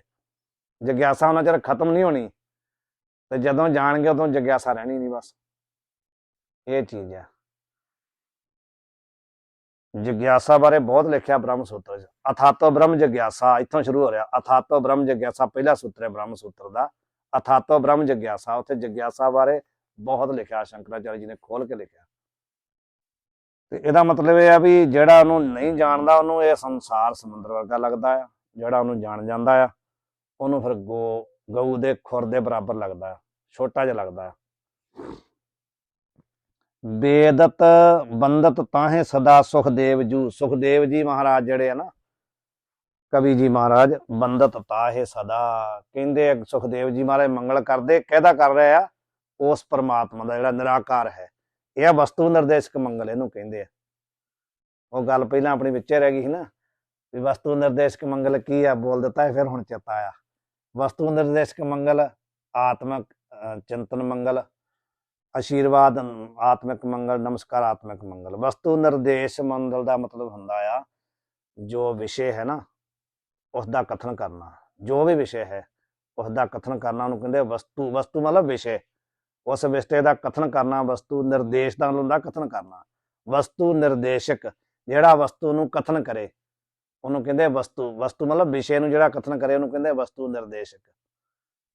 ਤੇ ਦੂਸਰਾ ਆਸ਼ੀਰਵਾਦ ਆਤਮਿਕ ਮੰਗਲ ਜਾਂ ਆਸ਼ੀਰਵਾਦ ਨਿਰਦੇਸ਼ਕ ਮੰਗਲ, ਜਿਹੜਾ ਆਪਾਂ ਆਪਣੇ ਇਸ਼ਟ ਦਾ ਮਤਲਬ ਚਿੰਤਨ ਕਰ ਰਹੇ ਹਾਂ ਤੇ ਉਸ ਇਸ਼ਟ ਤੋਂ ਆਸ਼ੀਰਵਾਦ ਮੰਗਣਾ ਵੀ ਮੈਨੂੰ ਆਸ਼ੀਰਵਾਦ ਦਿਓ ਵੀ ਆ ਮੇਰਾ ਕੰਮ ਹੋ ਜਾਏ। ਤੇ ਤੀਸਰਾ ਆ ਨਮਸਕਾਰ ਆਤਮਿਕ ਮੰਗਲ, ਵੀ ਆਪਣੇ ਇਸ਼ਟ ਨੂੰ ਨਮਸਕਾਰ ਕਰਨੀ। ਡੰਡੌਤ ਬੰਦਨ ਅਨਕਬਾਰ ਸਰਬ ਕਲਾ ਸਮਰੱਥ, ਇਹ ਮਤਲਬ ਨਮਸਕਾਰ ਕੀਤੀ ਜਾ ਰਹੀ ਹੈ। ਡੰਡੌਤ ਬੰਦਨ ਅਨਕਬਾਰ ਨਮਸਕਾਰ ਹੈ। ਤੇ ਸਰਬ ਕਲਾ ਸਮਰੱਥ ਇਹ ਕੀ ਹੈ? ਇਹ ਹੈਗਾ ਆ ਵਸਤੂ ਨਿਰਦੇਸ਼ਕ। ਡੋਲਣ ਤੇ ਰੱਖੋ ਪ੍ਰਭੂ ਆਸ਼ੀਰਵਾਦ, ਸਮਝ ਗਏ? ਤਿੰਨੇ ਚੀਜ਼ਾਂ ਇੱਕ 'ਚ ਹੈਗੀਆਂ ਨਾ। ਪਹਿਲਾਂ ਵਾ ਮਤਲਬ ਡੰਡੌਤ ਬੰਦਨ ਅਨਕਬਾਰ, ਇਹ ਹੋ ਗਈ ਆਸ਼ੀਰਵਾਦ, ਇਹ ਹੋ ਗਿਆ ਨਮਸਕਾਰ ਆਤਮਿਕ। ਫਿਰ ਸਰਬ ਕਲਾ ਸਮਰੱਥ ਇਹ ਹੋ ਗਿਆ ਵਸਤੂ ਨਿਰਦੇਸ਼ਕ। ਡੋਲਣ ਤੇ ਰੱਖੋ ਪ੍ਰਭੂ ਆਸ਼ੀਰਵਾਦ, ਸਮਝ ਗਏ? ਇਸ ਤਰ੍ਹਾਂ ਕਰਕੇ ਆ ਇਹ ਮੰਗਲ ਹੈ। ਤੇ ਕਹਿੰਦੇ ਆ ਕਵੀ ਜੀ ਮਹਾਰਾਜ ਇੱਥੇ ਨਮਸਕਾਰ ਕਰਦੇ ਹੋਏ ਕਹਿ ਰਿਹਾ ਵੀ ਐਸਾ ਜੋ ਸੱਚਿਤ ਆਨੰਦ ਹੈ ਨਾ, ਜੋ ਸਾਰਿਆਂ ਦਾ ਆਧਾਰ ਹੈ, ਜਿਹਨੂੰ ਜਾਣਨ ਤੋਂ ਬਾਅਦ ਕੁਝ ਵੀ ਜਾਣਨਾ ਸ਼ੇਸ਼ ਨਹੀਂ ਰਹਿੰਦਾ, ਜਿਹਦੇ ਜਾਣਨ ਨਾਲ ਇਹ ਸੰਸਾਰ ਗੋਪਦ ਵਰਗਾ ਹੋ ਜਾਂਦਾ। ਬੰਦਤ ਤਾਹੇ ਸਦਾ ਸੁਖਦੇਵ ਜੂ, ਸੁਖਦੇਵ ਜੀ ਕਹਿੰਦੇ ਮੈਨੂੰ ਹਰ ਸਮੇਂ ਨਮਸਕਾਰ ਕਰਦਾ। ਬ੍ਰਹਮ ਸਦਾ ਸਭ ਹੂੰ ਤੇ ਪਰੇ ਹੈ। ਫਿਰ ਦੁਬਾਰਾ ਫਿਰ ਕਹਿੰਦੇ ਮੈਂ ਕਿਹਨੂੰ ਨਮਸਕਾਰ ਕਰਦਾ ਆ, ਕਿਹਦਾ ਮੰਗਲ ਕਰ ਰਿਹਾ? ਬ੍ਰਹਮ ਸਦਾ ਸਭ ਹੂੰ ਤੇ ਪਰੇ ਹੈ, ਉਹਨੂੰ ਨਮਸਕਾਰ ਕਰਦਾ ਜਿਹੜਾ ਬ੍ਰਹਮ ਮਨ ਬਾਣੀ ਸਰੀਰ ਤੋਂ ਪਰੇ ਹੈ। ਸੰਸਾਰ ਤੋਂ ਪਰੇ ਦੀ ਗੱਲ ਨਹੀਂ ਚੱਲਦੀ, ਸੰਸਾਰ ਤੋਂ ਪਰੇ ਤਾਂ ਹੈ ਹੀ ਹੈ। ਜਿਹੜਾ ਕਹਿੰਦੇ ਮਨ ਬਾਣੀ ਸਰੀਰ ਤੋਂ ਹੀ ਪਰੇ ਹੈ, ਜਿੱਥੇ ਨਾ ਮਨ ਪਹੁੰਚ ਸਕਦਾ ਨਾ ਬਾਣੀ ਪਹੁੰਚ ਸਕਦੀ ਹੈ, ਸਰੀਰ ਨੇ ਤਾਂ ਪਹੁੰਚਣਾ ਕੀ ਹੈ, ਉਹਨੂੰ ਮੈਂ ਕਰਦਾ। ਸਾਰਿਆਂ ਤੋਂ ਪਰੇ ਦਾ ਮਤਲਬ ਹੁੰਦਾ ਵਾ ਨਾ ਉਹ ਇੰਦਰੀਆਂ ਦਾ ਵਿਸ਼ਾ ਹੈ, ਨਾ ਮਨ ਦਾ ਵਿਸ਼ਾ, ਨਾ ਬੁੱਧੀ ਦਾ ਵਿਸ਼ਾ, ਕਿਸੇ ਚੀਜ਼ ਦਾ ਵਿਸ਼ਾ ਨਹੀਂ ਹੈ। ਜਤੋ ਵਾਚੋ ਨਿਵਰਤਨ ਤੇ ਅਪ੍ਰਾਪਿਆ ਮਨਸਾ ਸਾਹ, ਇਹ ਸੁਰਤੀ ਹੈ, ਕਾਠ ਉਪਨਿਸ਼ਦ ਦੀ ਸੁਰਤੀ ਹੈ।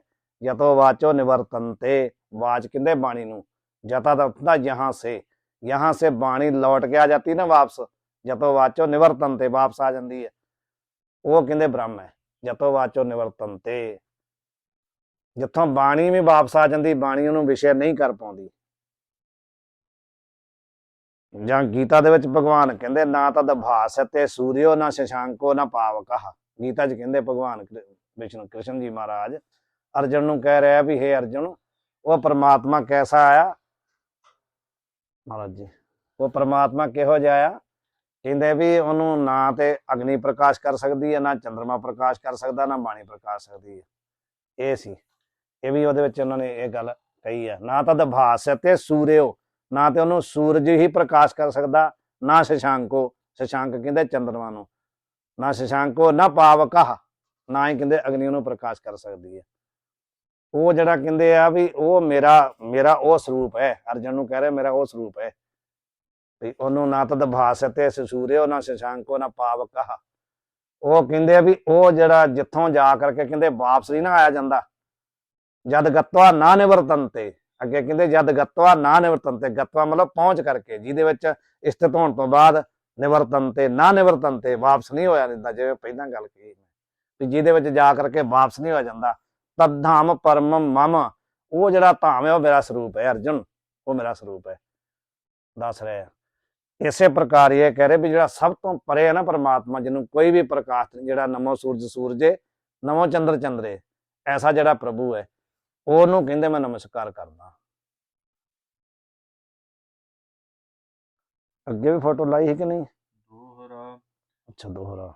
ਵਿਆਸ ਮਤਨ ਕਰ ਵੇਦ ਸਭ, ਸੂਤਰ ਜੋ ਕਾਢੇ ਸਾਰ। ਦੋਹਰਾ ਕਹਿੰਦੇ ਵਿਆਸ ਮਥਨ ਕਰ ਵੇਦ ਸਭ, ਸੂਤਰ ਜੋ ਕਾਢੇ ਸਾਰ। ਹੁਣ ਕਹਿੰਦੇ ਆ ਵੀ ਵਿਆਸ ਜੀ, ਜਿਹੜੇ ਵਿਆਸ ਜੀ ਮਹਾਰਾਜ ਹੈ, ਉਹਨਾਂ ਦਾ ਨਾਮ ਵੈਸੇ ਉਹਨਾਂ ਦਾ ਬਾਦਰਾਇਣ ਮੁਨੀ ਹੈ, ਬਾਦਰਾਇਣ ਮੁਨੀ, ਪਰ ਉਹਨਾਂ ਨੂੰ ਵੇਦ ਅਭਿਆਸ ਕਿਉਂ ਕਹਿੰਦੇ ਆ? ਬਾਦਰਾਇਣ ਮੁਨੀ ਦਾ ਨਾਮ ਵੇਦ ਅਭਿਆਸ ਕਿਉਂ ਪਿਆ? ਕਿਉਂਕਿ ਵੇਦ ਦਾ ਅਰਥ ਹੈ ਜਿਹੜੇ 4 ਵੇਦ ਹੈ, ਵਿਆਸ ਦਾ ਅਰਥ ਉਹਨਾਂ ਨੂੰ ਅਲੱਗ-ਅਲੱਗ ਕਰਨਾ। ਵਿਆਸ ਹੁੰਦਾ ਆ ਵਿਸਤਾਰ ਕਰਨਾ, ਵਿਆਸ ਕਹਿੰਦੇ ਵਿਸਤਾਰ ਕਰਨਾ, ਵੇਦਾਂ ਦਾ ਵਿਸਤਾਰ ਕਰਨ ਦੇ ਨਾਲ ਕਾਰਨ ਉਹਦਾ ਨਾਮ ਪੈ ਗਿਆ ਵੇਦ ਵਿਆਸ, ਵੇਦ ਦਾ ਵਿਸਤਾਰ ਕਰਨ ਵਾਲੇ। ਵੇਦ ਇੱਕੋ ਹੀ ਸੀ, ਪਹਿਲੇ ਇੱਕੋ ਹੀ ਵੇਦ ਸੀ, ਲਿਖਿਆ ਕਿਤੇ ਨਹੀਂ, ਵੇਦ ਨਹੀਂ ਲਿਖਿਆ ਕਿਤੇ ਵੀ। ਕੰਠ, ਜਿਵੇਂ ਆਪਾਂ ਗੁਰਬਾਣੀ ਕੰਠ ਕਰ ਲਈ, ਉਹ ਵੇਦ ਪਹਿਲਾਂ ਇੱਕੋ ਹੀ, ਉਹ ਬ੍ਰਹਮਾ ਜੀ ਤੋਂ ਇਤਰੇ ਤੁਰਿਆ ਆਉਂਦਾ ਸੀ, ਮੁਖਾਰਬਿੰਦ ਤੋਂ ਦੂਜੇ ਨੂੰ ਸੁਣਾਇਆ ਜਾਂਦਾ ਸੀ। ਵਿਆਸ ਜੀ ਤੱਕ ਇਤਰਾ ਹੀ ਰਿਹਾ, ਵਿਆਸ ਜੀ ਨੇ ਵੀ ਸੁਣਿਆ ਸੀ। ਤੇ ਵਿਆਸ ਜੀ ਨੇ ਫਿਰ ਜਦੋਂ ਵੇਖਿਆ ਵੀ ਹੁਣ ਲੋਕਾਂ ਦੀ ਬੁੱਧੀ ਐਸੀ ਹੈ ਨਹੀਂ ਹੈ ਵੀ ਲੋਕ ਇਤਨਾ ਮੁੱਖੋਂ ਸੁਣ ਕੇ ਕੰਠ ਨਹੀਂ ਕਰ ਸਕਣਗੇ, ਫਿਰ ਉਹਨਾਂ ਨੇ ਉਹਨਾਂ ਨੂੰ ਲਿਖਤ ਰੂਪ ਵੀ ਦਿੱਤਾ ਤੇ ਇੱਕ ਦੇ ਵਿੱਚੋਂ 4 ਬਣਾਤੇ, ਵਿਸਤਾਰ ਕਰਤਾ, ਅਲੱਗ-ਅਲੱਗ ਬਣਾਤੇ, ਵਿਸ਼ੇ ਦੇਖ ਕੇ ਅਲੱਗ-ਅਲੱਗ ਬਣਾਤੇ। ਇਸ ਕਰਕੇ ਉਹਨਾਂ ਦਾ ਨਾਮ ਵੇਦ ਵਿਆਸ ਹੈ। ਤੇ ਹੁਣ ਇੱਥੇ ਕਹਿ ਰਿਹਾ ਕਵੀ ਜੀ ਮਹਾਰਾਜ ਕਿ ਵਿਆਸ ਮਥਨ ਕਰ ਵੇਦ ਸਭ। ਵਿਆਸ ਜੀ ਮਹਾਰਾਜ ਨੇ ਸਾਰੇ ਵੇਦਾਂ ਦਾ ਮਥਨ ਕਰਕੇ ਨਾ, ਉਹਦੇ ਵਿੱਚੋਂ ਮਤਲਬ ਵਿਚਾਰ ਕਰਕੇ ਉਹਨੂੰ ਸੂਤਰ ਜੋ ਕਾਢੇ ਸਾਰ, ਉਹਨਾਂ ਦੇ ਵਿੱਚੋਂ ਕਹਿੰਦੇ ਸਾਰ ਜਿਹੜੇ ਯਥਾਰਥ ਸੂਤਰ ਸੀ ਨਾ ਉਹ ਕੱਢੇ। ਸੂਤਰ ਦਾ ਭਾਵ ਕੀ ਹੁੰਦਾ ਆ? ਜਿਹਨੂੰ ਆਪਾਂ ਕੋਈ ਫਾਰਮੂਲਾ ਕਹਿ ਦਿੰਦੇ ਆ, ਸੂਤਰ ਦਾ ਅਰਥ ਹੈ ਫਾਰਮੂਲਾ। ਜਿਹੜੇ ਉਹਨਾਂ ਚੋਂ ਮੇਨ ਫਾਰਮੂਲੇ ਬਣਦੇ ਸੀ ਨਾ, ਜਿਹਦੇ ਨਾਲ ਥੋੜੇ ਜਿਹੇ ਮਤਲਬ ਫਾਰਮੂਲੇ ਤੋਂ ਸਾਰਾ ਗੱਲ ਸਮਝ ਆ ਜਾਏ, ਇਹੋ ਜਿਹੇ ਉਹਨਾਂ ਕਹਿੰਦੇ ਸੂਤਰ ਜਿਹੜੇ ਕੱਢੇ। ਕਿੰਨੇ ਸੂਤਰ ਆ ਬ੍ਰਹਮ ਸੂਤਰ ਦੇ ਵਿੱਚ? 550 ਸੂਤਰ ਹੈ ਮਹਾਰਾਜ ਜੀ ਬ੍ਰਹਮ ਸੂਤਰ ਦੇ ਵਿੱਚ। ਉਹਨੂੰ ਬ੍ਰਹਮ ਸੂਤਰ ਕਿਹਾ ਵਾ। ਵੇਦ ਜੀ ਨੇ ਜੋ ਸੂਤਰ ਕੱਢ ਕੇ ਬਣਾਇਆ ਨਾ ਗ੍ਰੰਥ, ਦਾ ਨਾਂ ਆ ਬ੍ਰਹਮ ਸੂਤਰ। ਉਹਦੇ ਵਿੱਚ ਲਗਭਗ 550 ਸੂਤਰ ਹੈ, ਲਗਭਗ, ਘੱਟ ਵੱਧ ਵੀ ਹੋ ਸਕਦੇ ਆ, ਲਗਭਗ 550 ਸੂਤਰ ਫਾਰਮੂਲਾ ਜਾਨੀ ਉਹਨਾਂ ਕੱਢਿਆ।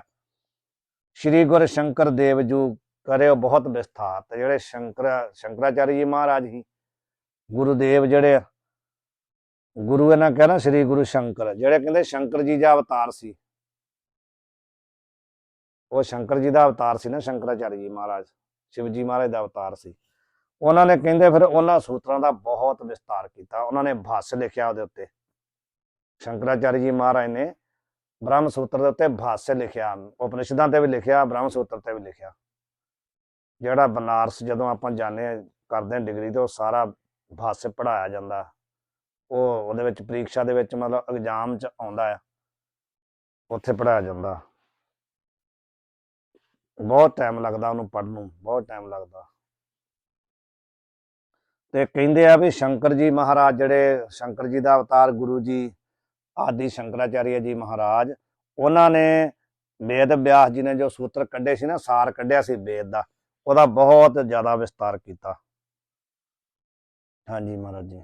ਦੋਹਰਾ ਜਨ ਗ੍ਰੰਥਨ ਕੋ ਸਮਝਤ ਹੇ ਤਰ ਉਪਕਾਰ। ਇਹਦੇ ਵਿੱਚ ਪਾਠ ਹੋਣਾ ਆ ਸਮਝ ਮਤ, ਹਨਾ। ਤਿੰਨ ਗ੍ਰੰਥਨ ਕੇ ਸਮਝ ਮਤ, ਹਾਂਜੀ ਇਹ ਧਰ ਪਰ ਉਪਕਾਰ, ਜਾਂ ਹਿਰਦੇ ਧਰ ਪਰ ਉਪਕਾਰ। ਹਿਰਦੇ ਧਰ ਠੀਕ ਆ। ਇਹ ਮਤਲਬ ਇਹ ਆ ਵੀ ਹੁਣ ਸੁਖਦੇਵ ਜੀ ਮਹਾਰਾਜ ਕਹਿੰਦੇ ਭਈ ਵਿਆਸ ਜੀ ਮਹਾਰਾਜ ਨੇ ਜੋ ਸੂਤਰ ਲਿਖੇ ਸੀ ਨਾ, ਉਹਨੇ ਮਥਨ ਕਰਕੇ ਉਹਨਾਂ ਨੇ ਸੂਤਰ ਬਣਾਏ। ਉਹਨਾਂ ਸੂਤਰਾਂ ਨੂੰ ਫਿਰ ਸ਼ੰਕਰਾਚਾਰਿਆ ਜੀ ਨੇ ਉਹਨਾਂ ਦੇ ਭਾष्य ਕੀਤਾ, ਬਹੁਤ ਵਿਸਤਾਰ ਕੀਤਾ। ਮੈਂ ਉਹਨਾਂ ਸਾਰੇ ਗ੍ਰੰਥਾਂ ਨੂੰ ਸਮਝ ਕੇ ਨਾ, ਵੇਦ ਵਿਆਸ ਜੀ ਦੇ ਦੁਆਰਾ ਜੋ ਬ੍ਰਹਮ ਸੂਤਰ ਬਣਾਇਆ ਗਿਆ, ਉੱਤੇ ਜੋ ਸ਼ੰਕਰਾਚਾਰਿਆ ਨੇ ਭਾष्य ਲਿਖਿਆ, ਮੈਂ ਉਹ ਸਾਰਾ ਪੜ੍ਹ ਕੇ ਉਹਦੇ ਸਾਰੇ ਮਤ ਨੂੰ ਜਦੋਂ ਸਮਝਿਆ, ਤੇ ਉਹਨਾਂ ਦੇ ਮਤ ਨੂੰ ਸਮਝ ਕੇ ਮੇਰੇ ਹਿਰਦੇ 'ਚ ਐਸਾ ਭਾਵਨਾ ਪੈਦਾ ਹੋਈ ਵੀ ਹੁਣ ਮੈਨੂੰ ਇਹਦੇ ਵਾਸਤੇ ਕੋਈ ਉਪਕਾਰ ਕਰਨਾ ਚਾਹੀਦਾ। ਵੀ ਮੈਂ ਤਾਂ ਸਾਰੇ ਗ੍ਰੰਥਾਂ ਦਾ ਮਤ ਸਮਝ ਲਿਆ, ਵੀ ਅੱਗੇ ਜਿਹੜੇ ਵਿਦਿਆਰਥੀ ਆ ਉਹਨਾਂ ਦੇ ਕੋਈ ਮੈਨੂੰ ਪਰਉਪਕਾਰ ਕਰਨਾ ਚਾਹੀਦਾ। ਤਿੰਨ ਗ੍ਰੰਥਨ ਕੋ ਸਮਝ ਮਤ, ਉਹਨਾਂ ਦਾ ਜਿਹੜਾ ਮਤ ਭਾਵ ਸਿਧਾਂਤ ਸੀ ਨਾ, ਉਹਨਾਂ ਨੂੰ ਮੈਂ ਸਮਝਿਆ, ਪੜ੍ਹਿਆ, ਤੇ ਫਿਰ ਹਿਰਦੇ ਵਿੱਚ ਪਰਉਪਕਾਰ ਦੀ ਜਿਹੜੀ ਭਾਵਨਾ ਨਾ, ਉਹ ਧਾਰਨ ਕਰਕੇ ਭਾਖਾ ਕਰ ਸੁਖਦੇਵ ਕਵ ਰਚਿਓ ਗ੍ਰੰਥ ਅਠ ਚਾਰ। ਤੇ ਸੁਖਦੇਵ ਕਵੀ ਜੀ ਮਹਾਰਾਜ ਨੇ ਕਹਿੰਦੇ ਫਿਰ ਉਹਨਾਂ ਦਾ ਜਿਹੜਾ ਗ੍ਰੰਥਾਂ ਦੀ ਭਾਸ਼ਾ ਦੂਸਰੀ ਸੀ ਨਾ, ਸੰਸਕ੍ਰਿਤ ਹੀ, ਤੇ ਉਹਨਾਂ ਨੇ ਕਹਿੰਦੇ ਆ ਵੀ ਹਿਰਦੇ 'ਚ ਪਰਉਪਕਾਰ ਦੀ ਭਾਵਨਾ ਕਰਕੇ ਤੇ ਭਾਖਾ ਭਾਵ ਨੂੰ ਭਾਸ਼ਾ 'ਚ ਲਿਖਿਆ, ਪੰਜਾਬੀ 'ਚ ਲਿਖਿਆ, ਆਪਣੀ ਭਾਸ਼ਾ 'ਚ ਲਿਖਿਆ। ਭਾਸ਼ਾ ਕਰ ਸੁਖਦੇਵ ਕਵੀ, ਸੁਖਦੇਵ ਜੀ ਮਹਾਰਾਜ ਜਿਹੜੇ ਗ੍ਰੰਥ ਦੇ ਕਰਤਾ ਆ। ਰਚਿਓ ਗ੍ਰੰਥ ਅਤਿ ਚਾਰ, ਅਤੀ ਸੁੰਦਰ, ਅਤੀ ਚਾਰੂ, ਚਾਰੂ ਭਾਵ ਸੁੰਦਰ, ਅਤੀ ਸੁੰਦਰ, ਬਹੁਤ ਸਰਲ ਤੇ ਬਹੁਤ ਗੰਭੀਰ। ਜਿਹਦੀ ਭਾਸ਼ਾ ਬਹੁਤ ਸਰਲ ਹੈ, ਅਰਥ ਬਹੁਤ ਗੰਭੀਰ ਹੈ, ਉਹ ਅਤੀ ਚਾਰ ਦਾ ਅਰਥ ਇਹ ਆ ਵੀ ਭਾਸ਼ਾ ਬੜੀ ਸਰਲ ਹੈ, ਅਰਥ ਬਹੁਤ ਵਿਸਤਾਰ ਵਾਲਾ। ਐਸਾ ਗ੍ਰੰਥ ਕਿਹੜਾ? ਅਧਿਆਤਮ ਪ੍ਰਕਾਸ਼ ਕਵੀ ਜੀ ਮਹਾਰਾਜ ਨੇ ਲਿਖਿਆ, ਉਚਾਰਨ ਕੀਤਾ। ਪਹਿਲਾਂ ਉਹਨਾਂ ਗ੍ਰੰਥਾਂ ਸਾਰਿਆਂ ਨੂੰ ਪੜ੍ਹਿਆ, ਸਮਝਿਆ, ਮਥਨ ਕੀਤਾ, ਕੱਢਿਆ, ਮੰਨਣ ਕਰਕੇ, ਪ੍ਰੈਕਟੀਕਲ ਕਰਕੇ ਫਿਰ ਲਿਖਿਆ। ਦੋਹਰਾ ਜੈਸੇ ਰਵ ਕੇ ਤੇਜ ਤੇ ਅੰਧਕਾਰ ਮਿਟ ਜਾਏ। ਇੱਕ ਜਦੋਂ ਕੋਈ ਗ੍ਰੰਥ ਲਿਖਦਾ ਨਾ, ਕੋਈ ਵੀ ਗ੍ਰੰਥ ਲਿਖਦਾ ਹੈ ਕਵੀ, ਉਹਦੇ ਵਿੱਚ ਚਾਰ ਚੀਜ਼ਾਂ ਹੋਣੀਆਂ, ਚਾਰ ਚੀਜ਼ਾਂ, ਵਿਸ਼ੇ, ਪ੍ਰਯੋਜਨ, ਸੰਬੰਧ ਤੇ ਅਧਿਕਾਰੀ, ਚਾਰ ਚੀਜ਼ਾਂ ਹੁੰਦੀਆਂ। ਇਹਨੂੰ ਅਨੁਬੰਧ ਚਤੁਸ਼ਟੈ ਕਹਿੰਦੇ ਆ, ਅਨੁਬੰਧ ਚਤੁਸ਼ਟੈ। ਚਾਰ ਅਨੁਬੰਧ ਹੁੰਦੇ, ਭਾਵ ਉਸ ਗ੍ਰੰਥ ਵਿੱਚ ਰੁਚੀ ਪੈਦਾ ਕਰਨ ਵਾਸਤੇ। ਉਹਨਾਂ 'ਚ ਰੁਚੀ ਨਹੀਂ ਕਿਸੇ ਦੀ ਬਣਦੀ। ਕੋਈ ਕਿਸੇ ਨੂੰ ਚੀਜ਼ ਤੁਸੀਂ ਮਤਲਬ ਐਡ ਕਰਨੀ ਹੈ, ਦੇਣੀ ਹੈ, ਤਾਂ ਤੁਹਾਨੂੰ ਉਹਦੇ ਬਾਰੇ ਪਹਿਲਾਂ ਉਹਦੀ ਐਡਵਰਟਾਈਜ਼ ਕਰਨੀ ਪੈਂਦੀ ਹੈ ਵੀ ਇਹ 'ਚ ਕੀ ਗੁਣ ਆ, ਇਹਨੂੰ ਖਾਣ ਦਾ ਜਾਂ ਪੀਣ ਦਾ ਜਾਂ ਪਹਿਨਣ ਦਾ, ਇਹਦਾ ਕੀ ਫਾਇਦਾ, ਉਹ ਤਾਂ ਅਗਲੇ ਦੀ ਰੁਚੀ ਬਣਦੀ ਹੈ ਨਾ। ਇਸੇ ਪ੍ਰਕਾਰ ਗ੍ਰੰਥ 'ਚ ਰੁਚੀ ਨਹੀਂ ਬਣਦੀ ਉਹਨਾਂ ਚਿਰ, ਜਿੰਨਾ ਚਿਰ ਤੁਹਾਨੂੰ ਉਹਦੇ ਬਾਰੇ ਪਤਾ ਨਹੀਂ ਇਹਦੇ 'ਚ ਕੀ ਲਿਖਿਆ ਵਾ, ਇਹਨੂੰ ਪੜ੍ਹਨ ਤੋਂ ਬਾਅਦ ਮੈਨੂੰ ਮਿਲੂਗਾ ਕੀ, ਇਹਦਾ ਫਲ ਕੀ ਆ। ਉਹਨਾਂ ਚਿਰ ਆਪਾਂ ਕਿਸੇ ਗ੍ਰੰਥ 'ਚ ਅਨੁਬੰਧ ਜਿੰਨਾ ਚਿਰ ਨਾ ਹੋਣ ਉਹਦੇ ਚਾਰ, ਉਹਨਾਂ ਚਿਰ ਆਪਾਂ ਕਰ ਨਹੀਂ ਸਕਦੇ। ਤੇ ਵਿਸ਼ੇ ਦਾ ਤੇ ਆਪਾਂ ਸਮਝਦੇ ਹਾਂ, ਜਿਹੜੀ ਚੀਜ਼ ਆਪਾਂ ਉਹ 'ਚ ਕਹਿਣੀ ਉਹਨੂੰ ਵਿਸ਼ੇ ਕਹਿੰਦੇ ਆ। ਤੇ ਦੂਸਰਾ ਹੁੰਦਾ ਵਾ ਪ੍ਰਯੋਜਨ। ਪ੍ਰਯੋਜਨ ਦਾ ਮਤਲਬ ਸਮਝਦੇ ਹਾਂ ਵੀ ਇਹ ਤੋਂ ਆਪਾਂ ਨੂੰ ਮਿਲੇਗਾ ਕੀ, ਇਹ ਗ੍ਰੰਥ ਸਾਨੂੰ ਦੇਣਾ ਕੀ ਚਾਹੁੰਦਾ ਆ। ਤੇ ਅਧਿਕਾਰੀ ਦਾ ਮਤਲਬ ਹੁੰਦਾ ਵੀ ਇਹਨੂੰ ਪੜ੍ਹਨ ਦਾ ਅਧਿਕਾਰੀ ਕੌਣ ਹੈ, ਕਿਹਦੇ 'ਚ ਯੋਗਤਾ ਨੂੰ ਪੜ੍ਹਨ ਦੀ, ਉਹ ਹੁੰਦਾ ਆ। ਤੇ ਫਿਰ ਹੁੰਦਾ ਸੰਬੰਧ, ਵੀ ਵਿਸ਼ੇ ਦਾ ਤੇ ਗ੍ਰੰਥ ਦਾ ਆਪਸ ਵਿੱਚ ਸੰਬੰਧ ਕੀ ਹੈ, ਇਹ ਹੁੰਦਾ ਆ। ਤੇ ਇਸੇ ਪ੍ਰਕਾਰ ਇਹਦੇ 'ਚ ਵੀ ਜਦੋਂ ਆਪਾਂ ਸਮਝਾਂਗੇ, ਆਪਾਂ ਨੂੰ ਸਾਰੀਆਂ ਚੀਜ਼ਾਂ ਮਿਲਣਗੀਆਂ। ਹੁਣੇ ਆਪਾਂ ਨੂੰ ਮੰਗਲ 'ਚ ਹੀ ਪਤਾ ਲੱਗ ਗਿਆ ਨਾ ਵੀ ਕਵੀ ਜੀ 'ਚ ਕਹਿਣਾ ਕੀ ਚਾਹੁੰਦੇ ਆ, ਵਿਸ਼ੇ ਦਾ ਪਤਾ ਲੱਗ ਗਿਆ ਨਾ ਆਪਾਂ ਨੂੰ ਵੀ ਜਿਹੜਾ ਸੰਸਾਰ ਦਾ ਆਧਾਰ ਹੈ ਪ੍ਰਮਾਤਮਾ, ਉਹਦੇ ਬਾਰੇ ਕਹਿਣਾ ਚਾਹੁੰਦੇ ਆ। ਤੇ ਉਹਦੇ ਬਾਅਦ ਉਹਨੇ ਆਪਾਂ ਨੂੰ ਗ੍ਰੰਥ ਬਾਰੇ ਦੱਸ ਦਿੱਤਾ ਸੀ ਵੀ ਮੈਂ ਆਹ ਗ੍ਰੰਥ ਲਿਖ ਰਿਹਾ, ਤੇ ਇਹਦੇ ਵਿੱਚ ਮੇਰੀ ਪਰਉਪਕਾਰ ਦੀ ਭਾਵਨਾ ਆ। ਤੇ ਹੁਣ ਕਹਿੰਦੇ ਆ ਵੀ ਇਸ ਗ੍ਰੰਥ ਦਾ ਪ੍ਰਯੋਜਨ ਕੀ ਹੈ, ਸਮਝ ਗਏ? ਪ੍ਰਯੋਜਨ ਦੱਸਣ ਲੱਗੇ ਹੁਣ। ਜੈਸੇ ਰਵ ਕੇ ਤੇਜ ਤੇ ਅੰਧਕਾਰ ਮਿਟ ਜਾਏ।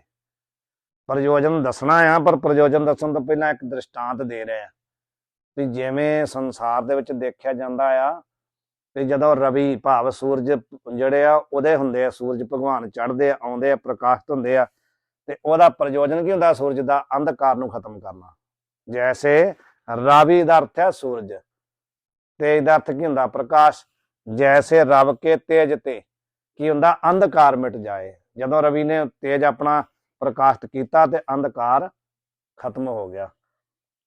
ਇਸੇ ਪ੍ਰਕਾਰ ਅਧਿਆਤਮ ਪ੍ਰਕਾਸ਼ ਤੇ ਤਿਉ ਅਗਿਆਨ ਨਸਾਏ। ਤਿਉਂ, ਜਿਉਂ ਤੇ ਤਿਉਂ ਦਾ ਸੰਬੰਧ ਹੁੰਦਾ ਆਪਸ ਵਿੱਚ। ਜਿਉਂ ਦਾ ਅਰਥ ਹੁੰਦਾ ਵਾ ਜਥਾ, ਤਿਉਂ ਦਾ ਅਰਥ ਹੁੰਦਾ ਤਥਾ, ਜਿਉਂ ਦਾ ਅਰਥ ਹੁੰਦਾ ਦ੍ਰਿਸ਼ਟਾਂਤ, ਤਿਉਂ ਦਾ ਅਰਥ ਹੁੰਦਾ ਦ੍ਰਿਸ਼ਟਾਂਤ, ਉਹਨੂੰ ਸਮਝਣ ਵਾਸਤੇ।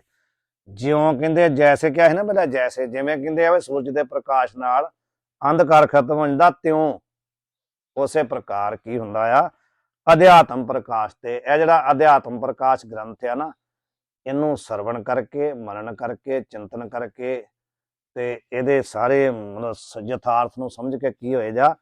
ਅਗਿਆਨ ਨਸਾਏ। ਜਗਿਆਸੂ ਦੇ ਹਿਰਦੇ ਦਾ ਅਗਿਆਨ ਜਿਹੜਾ ਨਾ ਖਤਮ ਹੋ ਜਾਏਗਾ। ਕਿਉਂਕਿ ਪੜ੍ਹ ਤੇ ਤਾਂ ਹੀ ਰਿਹਾ ਵੀ ਉਹਨੂੰ ਅਗਿਆਨ ਹੈ, ਉਤੋਂ ਤੇ ਪੜ੍ਹਦਾ ਹੀ ਨਹੀਂ ਹੈ। ਦੂਸਰੀ ਗੱਲ ਇੱਕ ਹੋਰ ਚੇਤੇ ਆ ਗਈ ਵੀ ਸ਼ਾਸਤਰ ਜਿਹੜਾ ਆ ਕਿਹਦੇ ਵਾਸਤੇ ਬਣਾਇਆ ਗਿਆ? ਸ਼ਾਸਤਰ ਕਿਹਦੇ ਵਾਸਤੇ ਸ਼ਾਸਤਰ ਦਾ ਅਰਥ ਕੀ ਆ? ਪਹਿਲੀ ਗੱਲ, ਸ਼ਾਸਤਰ ਕਹਿੰਦੇ ਕਿਹਨੂੰ ਆ? ਕੋਈ ਵੀ ਆਪਾਂ ਸ਼ਬਦ ਸੰਸਾਰ ਦਾ ਆਪਣੇ ਸਾਹਮਣੇ ਆਵੇ ਨਾ, ਪਹਿਲਾਂ ਆਪਾਂ ਨੂੰ ਉਹਦੇ ਬਾਰੇ ਪਤਾ ਹੋਣਾ ਚਾਹੀਦਾ ਇਹਦਾ ਅਰਥ ਕੀ ਹੈ। ਕੋਈ ਵੀ ਸ਼ਬਦ ਹੋਵੇ, ਭਾਵੇਂ ਕਿਸੇ ਚੀਜ਼ ਦਾ ਨਾਂ ਹੋਵੇ, ਭਾਵੇਂ ਕੋਈ ਵੀ ਸ਼ਬਦ ਆਪਾਂ ਨੂੰ ਸਾਹਮਣੇ ਜਦੋਂ ਲਿਖਿਆ ਮਿਲਦਾ, ਆਪਾਂ ਨੂੰ ਉਹਦੇ ਬਾਰੇ ਉਹਦਾ ਅਰਥ ਦਾ ਪਤਾ ਹੋਣਾ ਚਾਹੀਦਾ, ਤਾਂ ਹੀ ਆਪਾਂ ਉਸ ਸ਼ਬਦ ਨੂੰ ਆਪਣੇ ਅੰਦਰ ਲਿਆ ਸਕਦੇ ਹਾਂ। ਸ਼ਾਸਤਰ ਆਪਾਂ ਕਹਿੰਦੇ ਸ਼ਾਸਤਰ ਪੜ੍ਹਨੇ ਆ, ਸ਼ਾਸਤਰ ਦਾ ਮਤਲਬ ਕੀ ਆ? ਤੇ ਕਹਿੰਦੇ ਆ ਵਿਦਵਾਨ ਲੋਕ ਵਿਤਪੱਤੀ ਕਰਦੇ ਆ ਵੀ ਅਗਿਆਤ ਗਿਆਪਕਤਵਮ ਸ਼ਾਸਤਰਤਵਮ। ਅਗਿਆਤ ਗਿਆਪਕਤਵਮ ਸ਼ਾਸਤਰਤਵਮ, ਜਿਹੜੀ ਚੀਜ਼ ਦੇ ਬਾਰੇ ਆਪਾਂ ਨੂੰ ਨਹੀਂ ਪਤਾ ਨਾ, ਉਸ ਚੀਜ਼ ਦੇ ਬਾਰੇ ਜੋ ਆਪਾਂ ਨੂੰ ਦੱਸੇ ਉਹਨੂੰ ਕਹਿੰਦੇ ਆ ਸ਼ਾਸਤਰ। ਅਗਿਆਤ ਜਿਹਦੇ ਬਾਰੇ ਆਪਾਂ ਨੂੰ ਨਹੀਂ ਪਤਾ, ਗਿਆਪਕਤਵਮ ਨੂੰ ਬਤਾਣੇ ਵਾਲਾ, ਅਗਿਆਤ ਚੀਜ਼ ਨੂੰ ਦੱਸਣ ਵਾਲੇ ਨੂੰ ਕੀ ਕਹਿੰਦੇ ਆ? ਸ਼ਾਸਤਰ। ਤੇ ਸ਼ਾਸਤਰ ਬਣਾਏ ਕਿਹਦੇ ਵਾਸਤੇ ਗਏ ਆ? ਸ਼ਾਸਤਰ ਪੜ੍ਹਨੇ ਕਿਹਨੂੰ ਚਾਹੀਦੇ ਆ? ਸ਼ਾਸਤਰ ਦਾ ਅਧਿਕਾਰੀ ਕੌਣ ਹੈ? ਤੇ ਕਹਿੰਦੇ ਆ ਭਈ ਇੱਕ ਹੁੰਦਾ ਵਾ ਜਗਿਆਸੂ, ਦੂਸਰਾ ਹੁੰਦਾ ਵਾ ਪਾਮਰ, ਤੀਸਰਾ ਹੁੰਦਾ ਵਾ ਵਿਸ਼ਈ, ਤੇ ਚੌਥਾ ਹੁੰਦਾ ਵਾ ਮੁਕਤ। 4 ਪ੍ਰਕਾਰ ਦੇ ਬੰਦੇ ਆ, ਸਮਝ ਗਏ? 4 ਪ੍ਰਕਾਰ ਦੇ ਪ੍ਰਾਣੀ ਆ। ਪਾਮਰ ਆ, ਵਿਸ਼ਈ ਆ, ਜਗਿਆਸੂ ਆ, ਮੁਕਤ ਆ, 4 ਹੈ। ਤੇ ਸ਼ਾਸਤਰ ਕਹਿੰਦੇ ਕਿਹਦੇ ਵਾਸਤੇ ਬਣਾਇਆ? ਪਾਮਰ ਵਾਸਤੇ ਬਣਾਇਆ? ਕਹਿੰਦੇ ਨਹੀਂ। ਪਾਮਰ ਦਾ ਮਤਲਬ ਜਿਹਨੂੰ ਪ੍ਰਮਾਤਮਾ ਬਾਰੇ ਕੁਝ ਵੀ ਨਹੀਂ ਪਤਾ, ਬਿਲਕੁਲ ਗਿਆ ਗਵਾਚਿਆ, ਉਹਦੇ ਵਾਸਤੇ ਤਾਂ ਸ਼ਾਸਤਰ ਹੈ ਨਹੀਂ। ਤੇ ਕਹਿੰਦੇ ਵਿਸ਼ਈ ਵਾਸਤੇ ਬਣਾਇਆ ਵਾ, ਕਹਿੰਦੇ ਵੀ ਨਹੀਂ, ਵਿਸ਼ਈ ਵੀ ਸ਼ਾਸਤਰ ਨਹੀਂ ਪੜ੍ਹ ਸਕਦਾ। ਕਹਿੰਦੇ ਕਿਹਦੇ ਵਾਸਤੇ ਬਣਾਇਆ? ਕਹਿੰਦੇ ਜਗਿਆਸੂ ਆ। ਕਹਿੰਦੇ ਮੁਕਤ ਵਾਸਤੇ ਬਣਾਇਆ? ਕਹਿੰਦੇ ਨਹੀਂ, ਮੁਕਤ ਨੂੰ ਲੋੜ ਨਹੀਂ।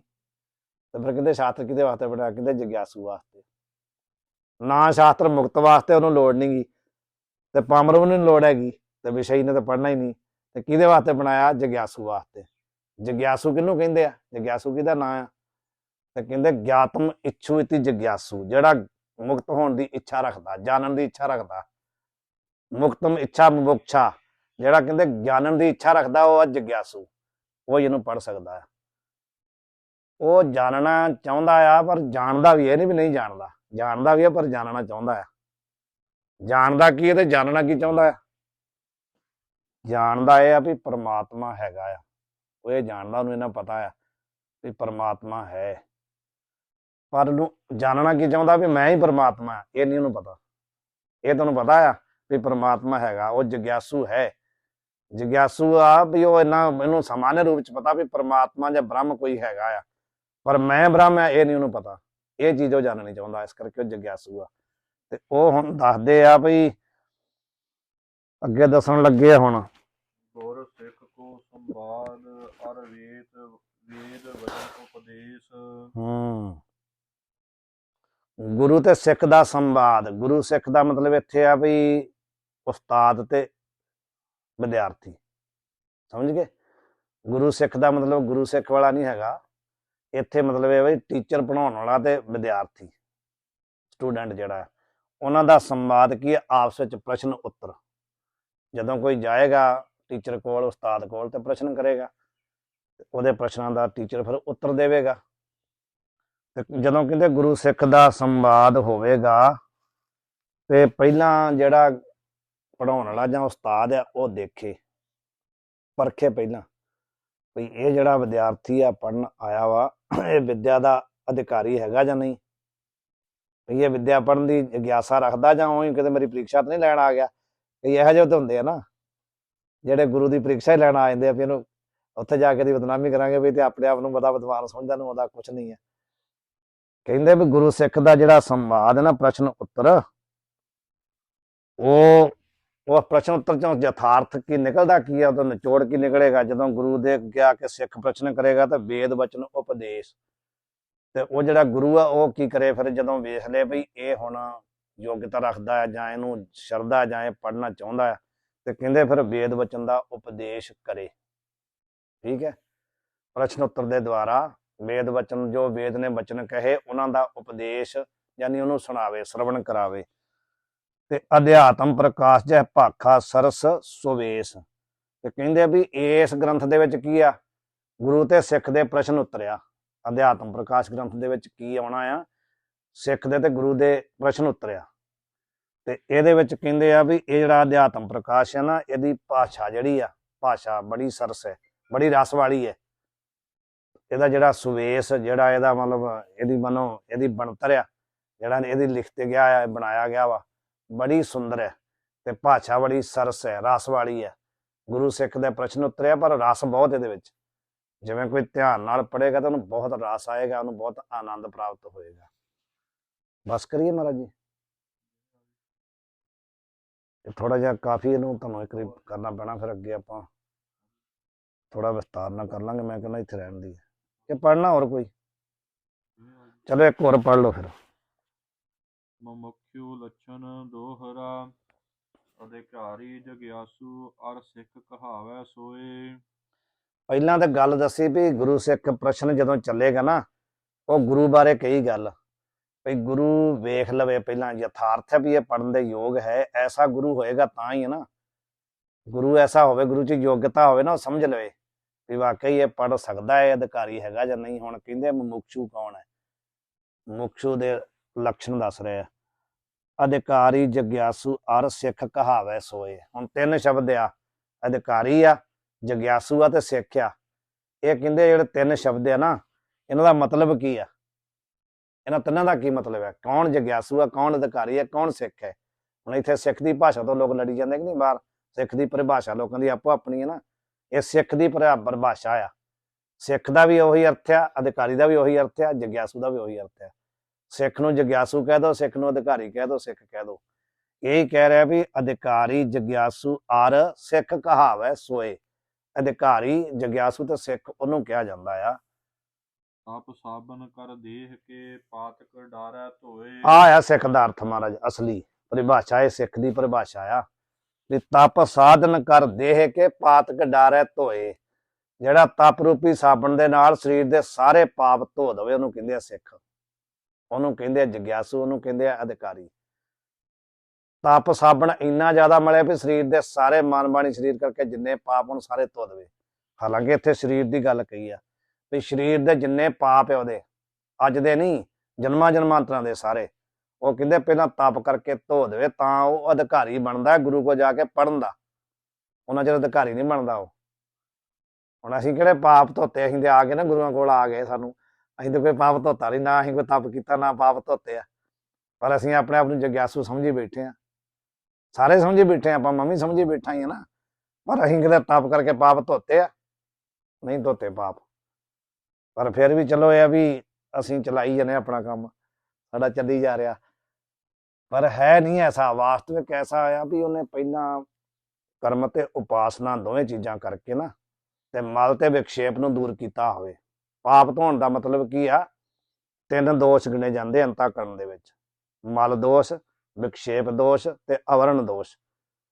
ਇਹ ਜਿਹੜਾ ਮਲ ਦਾ ਅਰਥ ਹੈ ਵੀ ਜਨਮਾਂ ਜਨਮਾਂਤਰਾਂ ਦੀ ਜਿਹੜੀ ਸੰਸਕਾਰਾਂ ਦੀ ਪਾਪਾਂ ਦੀ ਮੈਲ ਲੱਗੀ ਹੋਈ ਆ, ਉਹਨੂੰ ਮਲ ਦੋਸ਼ ਕਹਿੰਦੇ ਆ। ਉਹ ਕਿਵੇਂ ਧੁੱਪਦਾ ਆ, ਨਿਸ਼ਕਾਮ ਕਰਮ ਕਰਨ ਦੇ ਨਾਲ। ਉਹਦੀ ਦਵਾਈ ਕੀ ਹੈ, ਉਹਦਾ ਤਪ ਰੂਪੀ ਸਾਧਨ ਉਹਦਾ ਕਿਹੜਾ, ਨਿਸ਼ਕਾਮ ਕਰਮ। ਕਰਮਾਂ ਦੇ ਵਿੱਚ ਨਿਸ਼ਕਾਮਤਾ ਹੋਵੇ, ਕੋਈ ਕਿਸੇ ਪ੍ਰਕਾਰ ਦੀ ਇੱਛਾ ਨਾ ਹੋਵੇ। ਪੂਜਾ ਪਾਠ ਕਰ ਰਿਹਾ, ਦਾਨ ਕਰ ਰਿਹਾ, ਕਿਤੇ ਸੇਵਾ ਕਰ ਰਿਹਾ, ਉਹਦੇ ਅੰਦਰ ਕੋਈ ਭਾਵਨਾ ਨਾ ਹੋਵੇ ਵੀ ਮੈਨੂੰ ਇਹਦੇ ਬਦਲੇ ਮੈਨੂੰ ਆ ਮਿਲੇ। ਉਹਦੇ ਨਾਲ ਫਿਰ ਕੀ ਹੋਏਗਾ, ਉਹਦੇ ਮਲ ਦੋਸ਼ ਦੂਰ ਹੋਏਗਾ। ਦੂਸਰਾ ਦੋਸ਼ ਹੈ ਵਿਕਸ਼ੇਪ। ਵਿਕਸ਼ੇਪ ਦਾ ਅਰਥ ਹੈ ਚੰਚਲਤਾ, ਜਿਹੜਾ ਮਨ ਇੱਧਰ ਉੱਧਰ ਨੂੰ ਡੋਲਦਾ ਆ। ਜਦੋਂ ਉਹਦਾ ਕਰਮ ਦੇ ਨਾਲ ਮਲ ਦੋਸ਼ ਦੂਰ ਹੋ ਜਾਏ, ਉਦੋਂ ਕੀ ਕਰੇ, ਫਿਰ ਵਿਕਸ਼ੇਪ ਨੂੰ ਹਟਾਉਣ ਵਾਸਤੇ ਉਹ ਧਿਆਨ ਕਰੇ। ਉਪਾਸਨਾ ਦਾ ਮਤਲਬ ਹੁੰਦਾ ਧਿਆਨ। ਧਿਆਨ ਸਾਧਨਾ ਦੇ ਨਾਲ ਜਿਹੜੇ ਮਨ ਦੀ ਚੰਚਲਤਾ ਨੂੰ ਖਤਮ ਕਰੇ। ਵਿਕਸ਼ੇਪ ਦੋਸ਼, ਇਹ ਜਦੋਂ ਦੋ ਦੋਸ਼ ਦੂਰ ਉਹਦੇ ਹੋ ਗਏ ਤੇ ਫਿਰ ਉਹ ਅਧਿਕਾਰੀ ਬਣਦਾ ਆ। ਸਮਝ ਗਏ, ਫਿਰ ਉਹ ਬਣਦਾ ਅਧਿਕਾਰੀ, ਫਿਰ ਉਹ ਬਣਦਾ ਸਿੱਖ। ਮਲ ਤੇ ਵਿਕਸ਼ੇਪ ਹਟ ਜਾਏ, ਹੁਣ ਉਹਦੇ ਕੋਲ ਕੀ ਬਚਿਆ ਵਾ, ਅਵਰਨ ਬਚਿਆ। ਅਵਰਨ ਉਹ ਹਟਾ ਨਹੀਂ ਸਕਦਾ ਆਪਣੇ ਆਪ, ਕੋਈ ਉਹਦੇ ਕੋਲ ਐਸਾ ਯਤਨ ਨਹੀਂ ਹੈਗਾ ਜਿਹਦੇ ਨਾਲ ਅਵਰਨ ਹਟਾ ਦੇਵੇ।